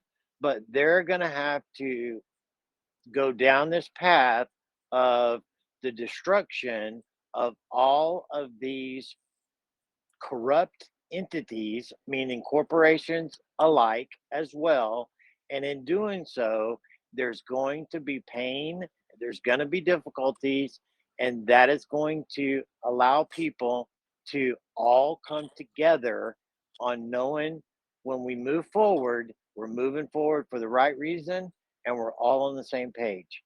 There's going to be the few that nothing that you do ever is going to change how they see things. And it doesn't matter. There's going to be those. And those are the ones that are going to have the most difficulties moving forward. I appreciate that question. I understand what you're saying, but you just have to you have to look at all the people who don't understand, like he's saying, the ones that just will not get on board.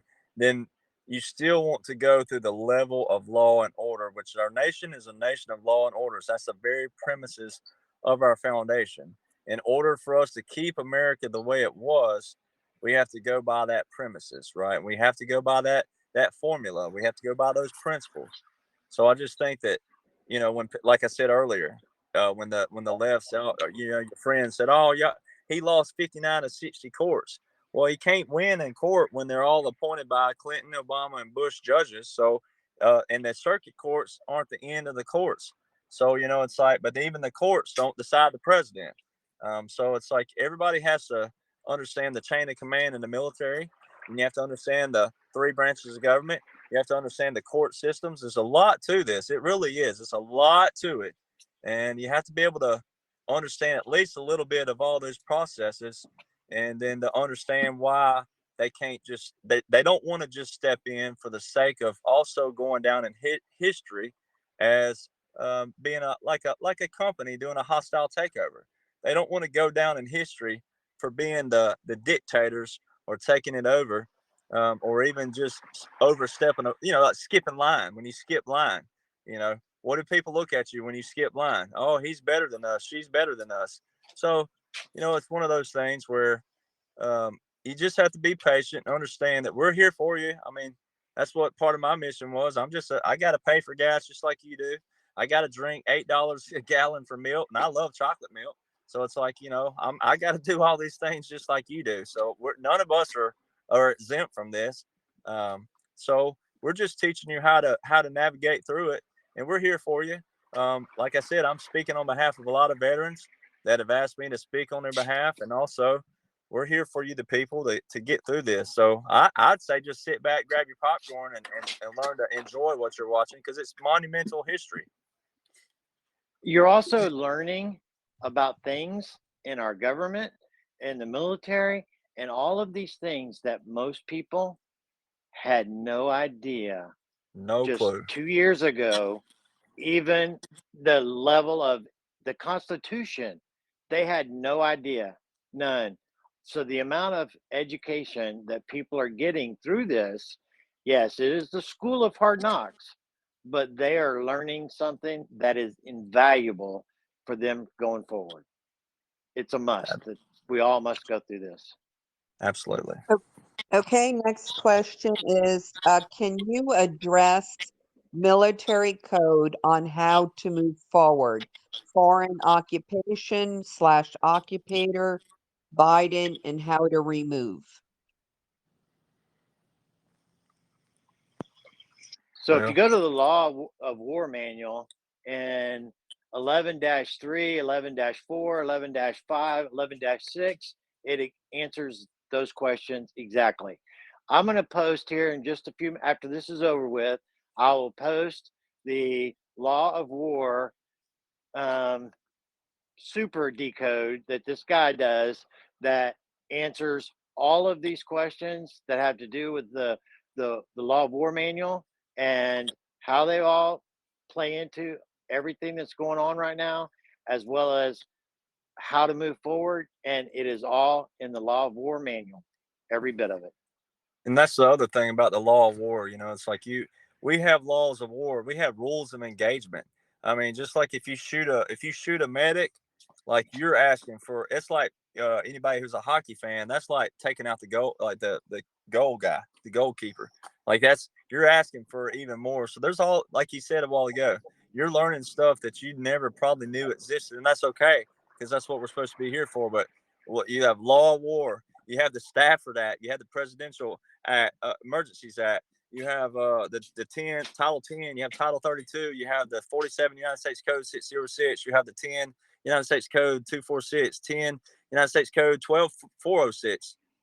So you have so many things that outline National Guard, war powers of the president. You have so many things that it's a lot of information to be able to tackle. But like you said, that law of war manual is that's why also those timestamps in the queue, the 11-4. That's why you'll see that a lot. 11-4, 11-3, 11.3. So you'll see those if you start, once you learn the basis, then you can hop in. Of course, you got to learn them pretty quick because a lot of this stuff's going to unravel really quick. But, so you'll look back and see those 11.3s and 11.4s.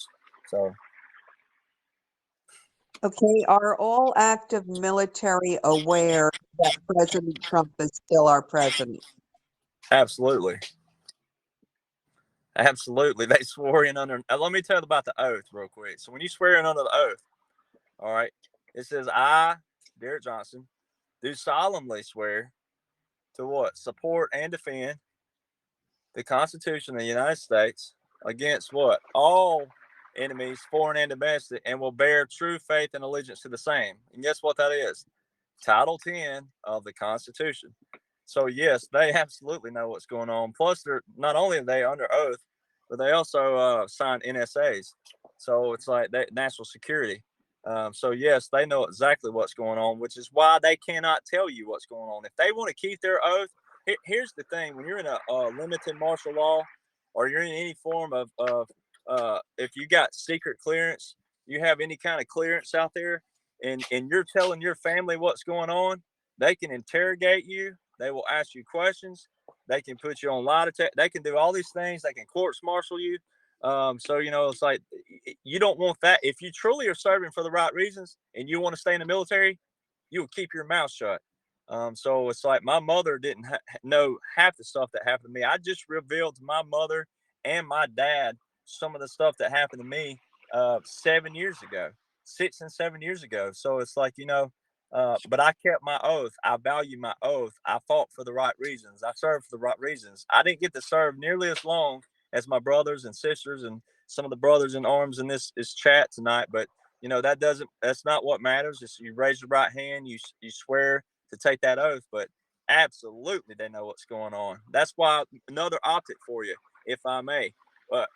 After November the 3rd, when Trump didn't win, when we all know what's going on, what happened at the Army Navy game? Army Navy game, they showed you a lot of optics. When President Trump went to the Army Navy game, all those cadets were jumping up and down yelling USA, all in one unison. They were telling you who the president was, and those are cadets, those are officers. What do they study at the Naval Academy? What do they study at West Point? They're studying the things that really matter there, which is why we've had a disconnect with military veterans. Like I said the other day, my post was not going against veterans. I wasn't attacking veterans because a lot of veterans, you got a lot of hua guys. You got oh, well, I did this and you didn't. Well, whoop-de-doo-dah. Everybody's got a different story, right? So you got a lot of veterans who went in for housing, medical, dental, college, not just for them, but for their families. And that's okay, but that's a privilege. That's a privilege that you get. The first thing you should be serving under is what? Military law, uniform code, military justice, military regulations, and if your number's called, especially if your number's called to take that ultimate fall for this country. So you should want to know why you fight. So absolutely, 110%, they know what's going on. They are fully aware who their commander in chief. He's not president. He is commander in chief. That is correct. And Okay. then also under the national emergency, that when if they were to say anything about it, they would be in violation of national security and could potentially spend 20 plus years in Leavenworth. It's a big And thing. and Leavenworth ain't some prison like you think you see on these Discovery networks. Leavenworth is not where you want to go as a military. It's its own military installation for prison. That's not. They should send some of our prisoners there, like regular civilian prisoners should go there. They don't play there. Okay, next question. How is Congress and senators operating knowing that this president is fake? How is the movie holding with no whistleblowers? Well, that's Under all national optics. Yeah. security. It's under national security. They and everyone is fully aware that they are playing a role that is controlled. And if they violate that, they've broken national security, and they can be basically charged under national security, and they would never see the light of day. On top of any other criminal acts that they'd already been busted for, they are operating within a deal to save their legacy or whatever it may be and not be fully exposed going down the road. And if Trump is harmed, they are history with that. So if they have any operatives out there, black operatives, if they got any operatives out there and Trump is harmed or is even taken a shot at, they are history. It goes back to their original charge. So they all took a deal based off the level of their guiltiness. They took a deal, like Cap just said. They know what's going on. They're under an NSA themselves. They cut a deal to save their legacy in whatever capacity their role was in laundering, child trafficking, all the other stuff you'll find out about down the road. Whatever their role was in that, they are taking a deal. And if Trump is harmed in it, then it goes back to their original before they cut a deal. Whatever their original crimes were, treason, fraud, crimes against humanity, they're going to get the full lacing of it at Gitmo. So, what most people don't understand is that when a person that comes to Congress, the very first day that they actually show up there, they could be a person that really has the intent that they're going to go fight for their community. They're going to do the right thing. They're going to do all these grandiose plans that they had to change the world. Well, they find out when they showed up at Congress as a freshman congressperson that they are not actually a Congress for the people, but they were a Congress that was for the corporation and understood that the Act of 1871 was a completely different ballgame than they had ever understood anything about it. And that if they ever spoke any words of this, not only would they lose their life, but their entire family would be destroyed as well. So they are fully aware of all of these things when they go into Congress. And another thing they talk Completely. about Hollywood. They talk about Hollywood being a some movies predict the future. Well, if you go back to 1938, James Stewart, American hero, pilot, James Stewart. My dad got to pick him up when he was in the Air Force. My father got to go out on the tarmac and pick up James Stewart, who was friends with one of his commanders at that time back in the 60s. But James Stewart, 1938 now, played in a movie called Mr. Smith Goes to Washington, where he did exactly what the Cap just said there. In that movie, I'm going to fight for my community. I'm going to look at every single bill that comes through. And they're like, no, man, we put these bills in a package. It's a give and take. You get a couple bills and I get a couple bills. See, and no one even remembers that movie. Because why? 1938, black and white film. James Stewart, though. I mean, there's a lot of stuff in history, even though it's just a movie, but a lot of optics there. And that was 1938. So this stuff's been going on a lot longer than, and that's hard. The other thing is a lot of guys that are way older than me, ladies and gentlemen, that are way older than me, think that someone my age can't have clearance and couldn't have this and couldn't do that. And it's like none of that has anything to do with knowledge and what's going on. So it's one of those things where, this has been going on a lot longer than most of everybody in here. Well, it has been going on longer than everybody in here has been alive. So it don't matter how old you are. It's been going on a lot longer. Like you said, the corporation of 1871. Okay, next question. How is the truth going to be dispersed to the masses whenever the time finally gets here?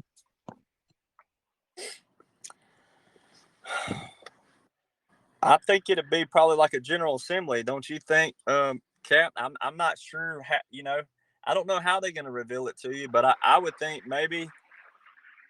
I mean, I don't know. It's that's still probably So, left up to. Go so ahead.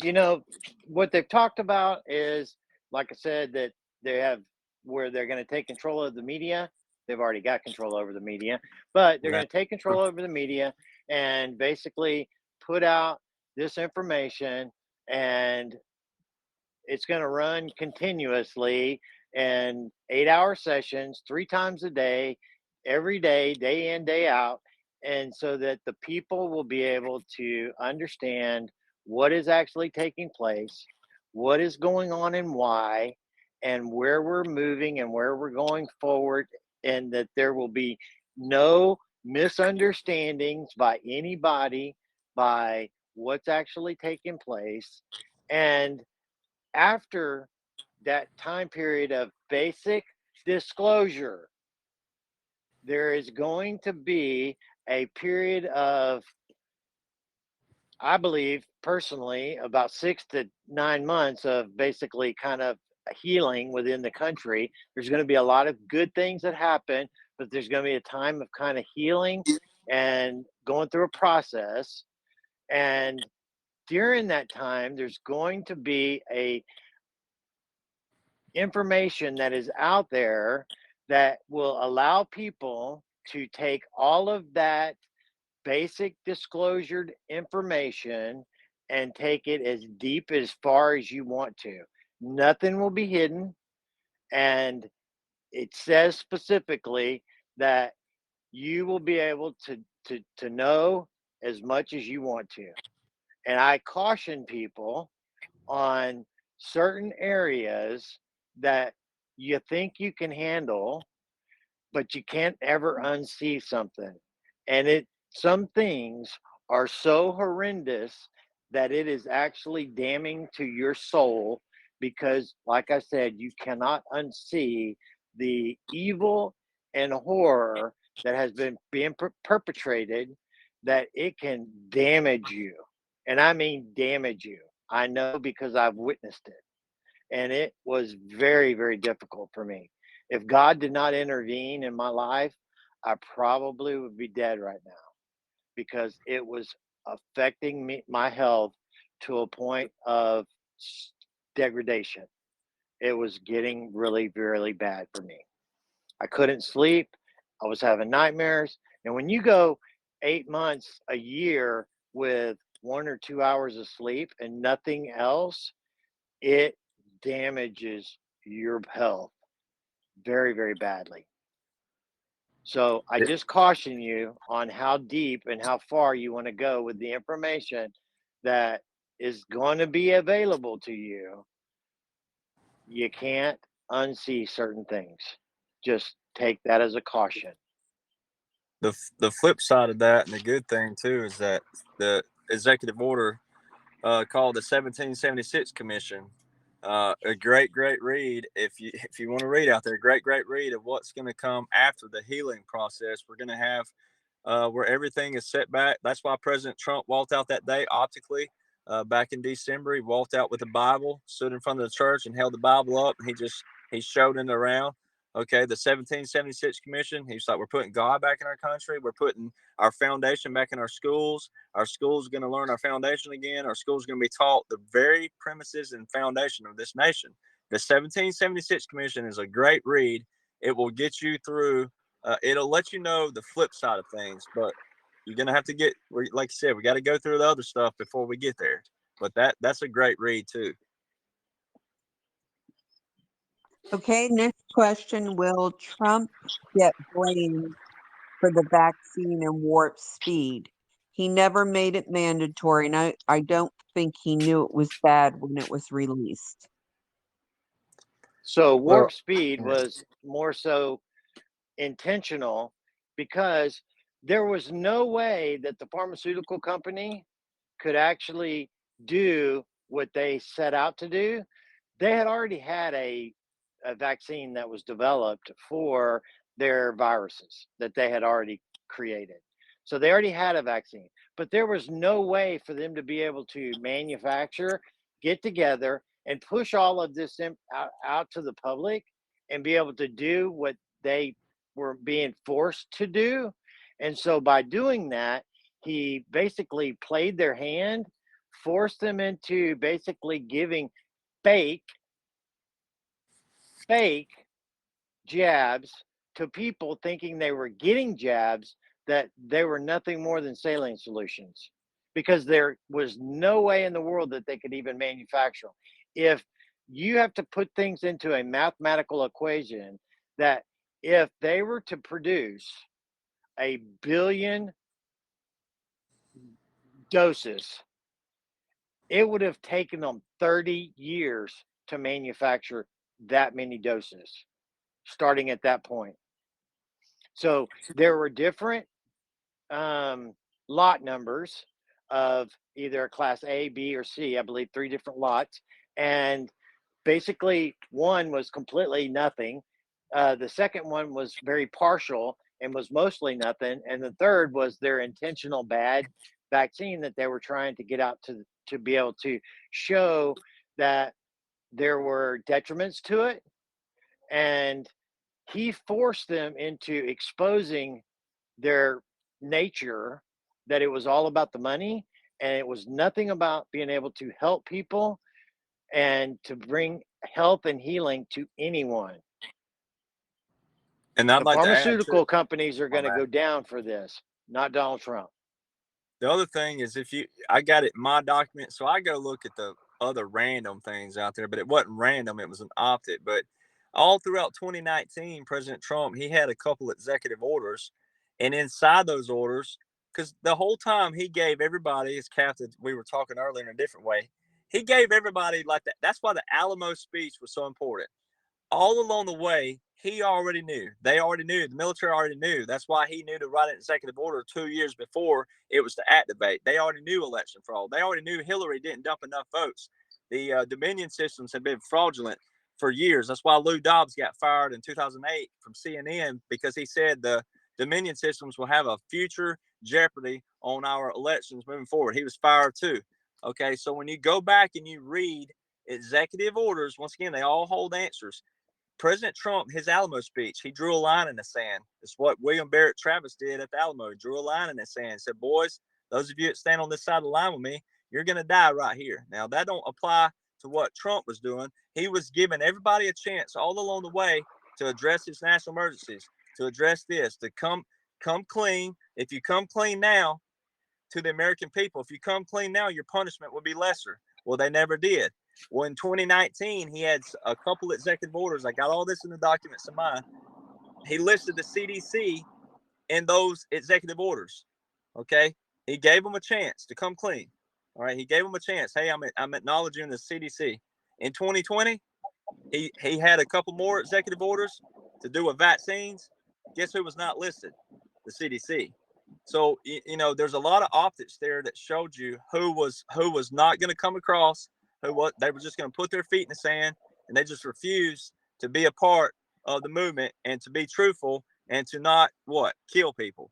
So when it all comes out, like Cap said, when it all comes out, you got to be careful what you look at, because there's going to be so much filth, so much corruption, so much things that the average person would have never dreamt was going on.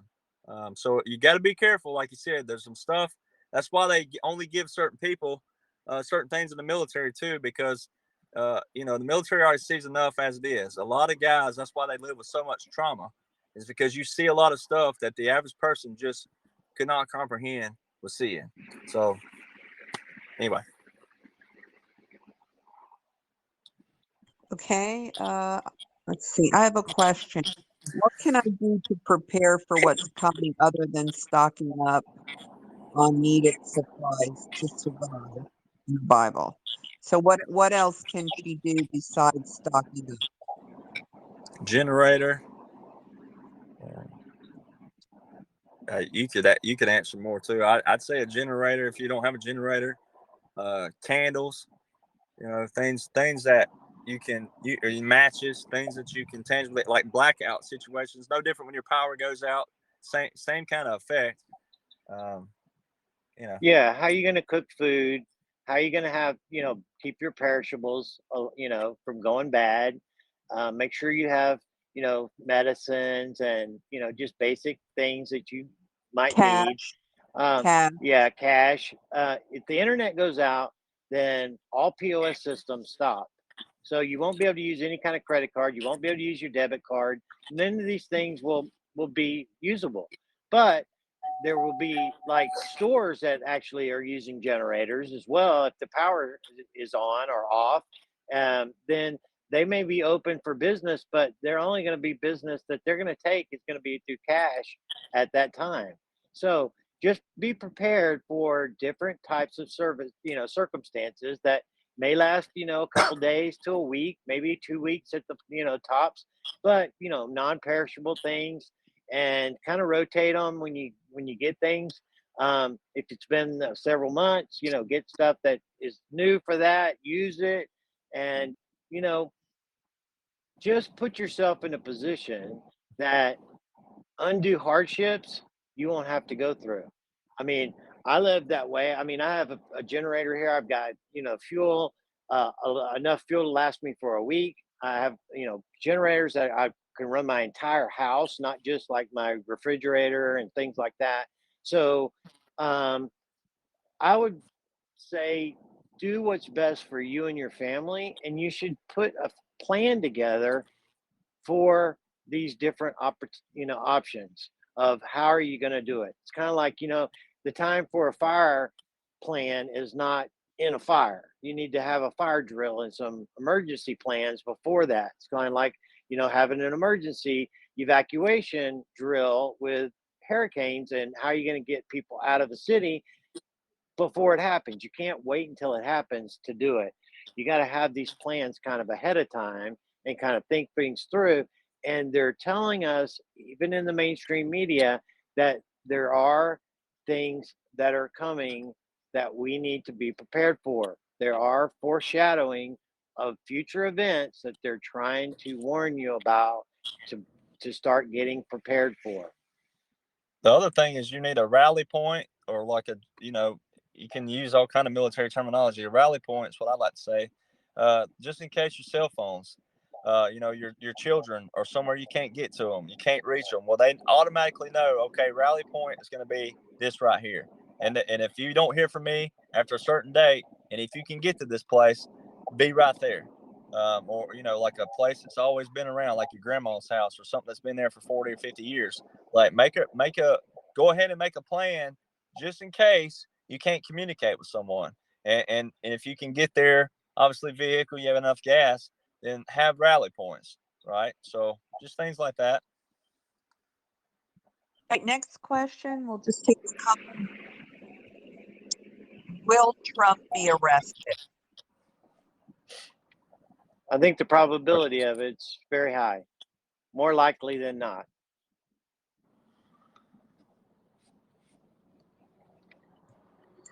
Okay. Will the truth about Earth come out eventually? I'm not sure what he meant by that about the Earth. Probably So the cylinder. whether Yeah. it's flat, whether it's, we are, in a firmament you can't get out of, all of Okay. the information that basically has been, you know, kept back and kept away from the population to control the population will be revealed when disclosure comes. So nothing will be hidden Exactly. anymore. So we will know the truth about God. We will know the truth about the Bible. We will know the truth about everything. There will be nothing left that will be hidden for people to not be able to find or know our true existence, period. The same thing in my documents. I got a picture in there where quote unquote Biden hid the, he kept it sealed for the JFK document. So there's nothing, like you said, nothing will be hidden. Everything will be open. That's why he was telling you. He's warning you. I'm just reemphasizing his warning, but we're warning. It's nothing will be hidden. Everything will be open for you to know. And it's going to rock the foundation of a lot of people's beliefs. So be prepared for it. Here's a big, long question. Let's see. Why is it that federal district court versus military tribunal is the convicting the Rosenbergs years ago, Ghislaine Maxwell, Jeffrey Epstein, Roger Stone, Banyan Cohen, the search warrant to search Key Largo was from federal district court. The military tribunals of Sierra Leone were watched live and world court, yet nothing seen publicly on military tribunals happening. I no longer believe that that is occurring. It makes no sense. Why are the alleged dead still walking around? Obama was supposed to have been taken a bullet to the head, yet he's allegedly behind Biden. You can't have it both ways. So this is the question. So basically, it is an optic for them to continue to play this plan. There are people, just like Biden is not Biden, period. Obama is not Obama, whether you see that in CGI or whether you see it as an actor. But these people are either gone or they're playing a role, period.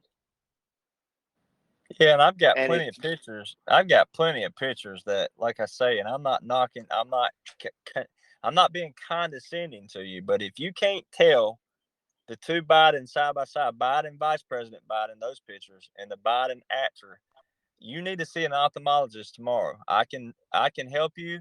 If you need me to claim you as a dependent and take you to the VA, I will get you an eye appointment. But I'm not trying to make humor out of your intelligence. But at the same time, if you can't tell that, especially Biden is an actor, then so it's an optic. And I know we keep saying optic, but it's a that's what a covert operation is a bunch of optics. Okay. What we're going to come to find out is there's a lot that most people that they think are alive are dead, and a lot of people they think are dead are alive, and they will find this out very soon. Exactly. Well, another thing I can add to that real quick, you as a taxpayer, whenever I've had the opportunity to tell people about this covert operation and they look at me like I'm crazy, the ones that still at least listen, I say, let me ask you a question. Let me back out. Do you pay taxes? And everybody goes, yes. Okay, well, then you should want to know. Talking about that subject, the Witness Protection Agency. Your taxpayer money goes to the Witness Protection Agency. 19,000 people have been under witness protection, and not a single one since 1970, I think it's 74, has been killed under the protection of U.S. Marshals. But you can go into more about that, Kyle. I just thought that was a random good fact there that there's so many people that you think died that went into witness protection paid for by your taxes. Yeah, there's almost 900 people that are actually in witness protection that is not associated with any case. Period. Who are they? Those are a lot of those that you believe are dead that are actually alive. A lot of them are going to come out.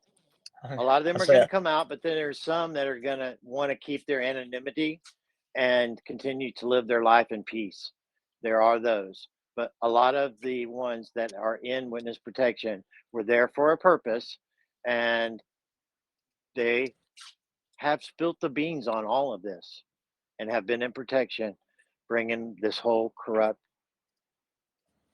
nest of cesspool down. That's correct. And I'm not going to say a name just where it'll be a great reveal for y'all down the road, unless you already know. But for the ones that don't know, I'm not saying any names. Yeah, there's no need to. That will, these things will be open to everybody soon. And, right now you can't validate any of it. It's all speculation as far Exactly. as who's who. But, things are not as they appear, period. They are not as they appear. And it's on purpose. All right, Kelly, Okay, let's take one more. the last question is, why do other truthers say that Nasara Jasara is not real? Can you speak of this? Well, as far as it goes, either they have an agenda or they haven't done their research, because the research shows that this was all dealt with in The Hague in 2020. Exactly. Trump and these countries actually signed off on it at The Hague. And there is documentation that's out there if they choose to do the research. If they don't, then so be it. But if they are actually truthers and are pointing people into the fact that Nasara didn't or isn't true, or Jasara, then they can explain why Brexit and all of this is actually happening with the currency and with the resetting of the currency the way that it is, because it's all happening as a purpose. And It's all changing. I've got a lot of, I'll add them. I think I've already got some of them in my documents. I already got a lot of banks across the world, even mentioned about the quantum system. I mean, so the left, the simple left go, oh, well, that's a conspiracy theory. Okay, well, why is it Executive Order 13885 in order, National Quantum Initiative? Then you got the quantum.gov. I mean, it's all right in front of everybody, and it's happening right in front of everybody. So, but. And IBM actually is the manufacturer of the quantum computer that I speak of.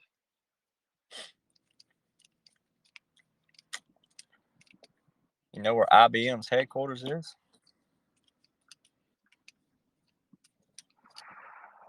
I believe it's in Denver. It's near Fort Collins, Colorado. So I've seen a lot of movement up in Colorado lately on aircraft. So of course I see a lot of movement on aircrafts everywhere. But you'll be surprised, ladies and gentlemen. You'll be surprised. So. All right. Well, it's been a very productive evening. I thank you very much, Derek, for coming on and basically, just showing people what your heart is and also giving them the information. It's a great time for me to be able to sit and speak to another person with the knowledge of the research that you've done, along with being able to visually put these things together for people. And I'm truly, blessed that God put me in this position. I didn't ask for it at all. And I know that the same thing with you. You didn't ask for it. God did this for you, and brings people together for this very reason, such as a time as this. And we're here to help you. We're here to help grow your knowledge of the things that are going on around us so that you're better prepared for the days to come. And that's all that matters to me. I know it's all that matters to Derek. And I believe it matters to, most of the people that are on here. We've been in here for 3.5 hours now.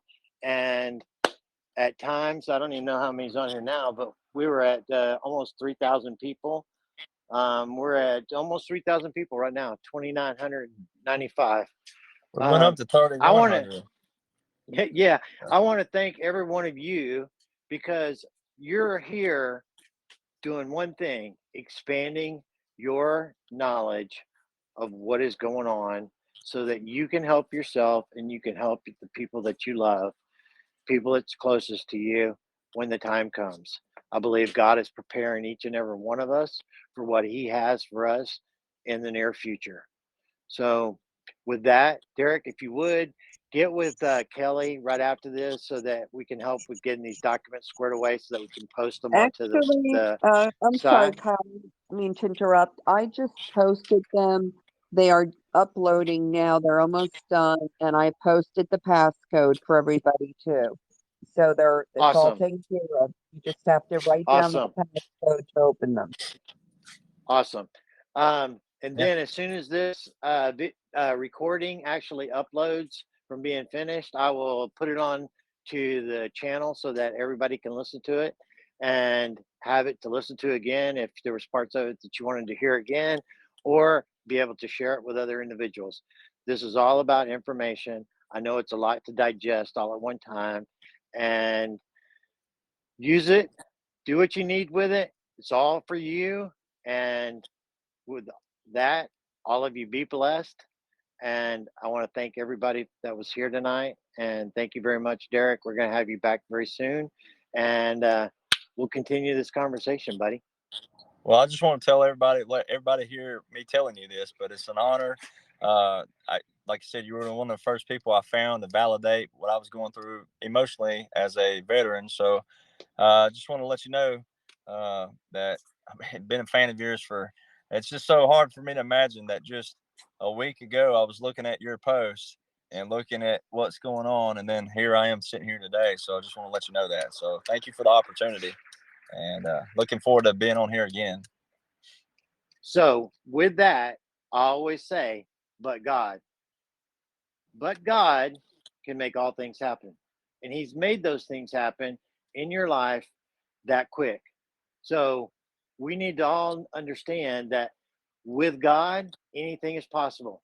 Anything. And it can turn around in a blink of an eye. Your circumstances in your life can change in an instant, just like Derek's did. So always answer to all your problems, the things that you're going through, but God, because with God, all things are possible. And with that, good night, everybody. Good night. Good night, everybody. Good night. Thank y'all for coming.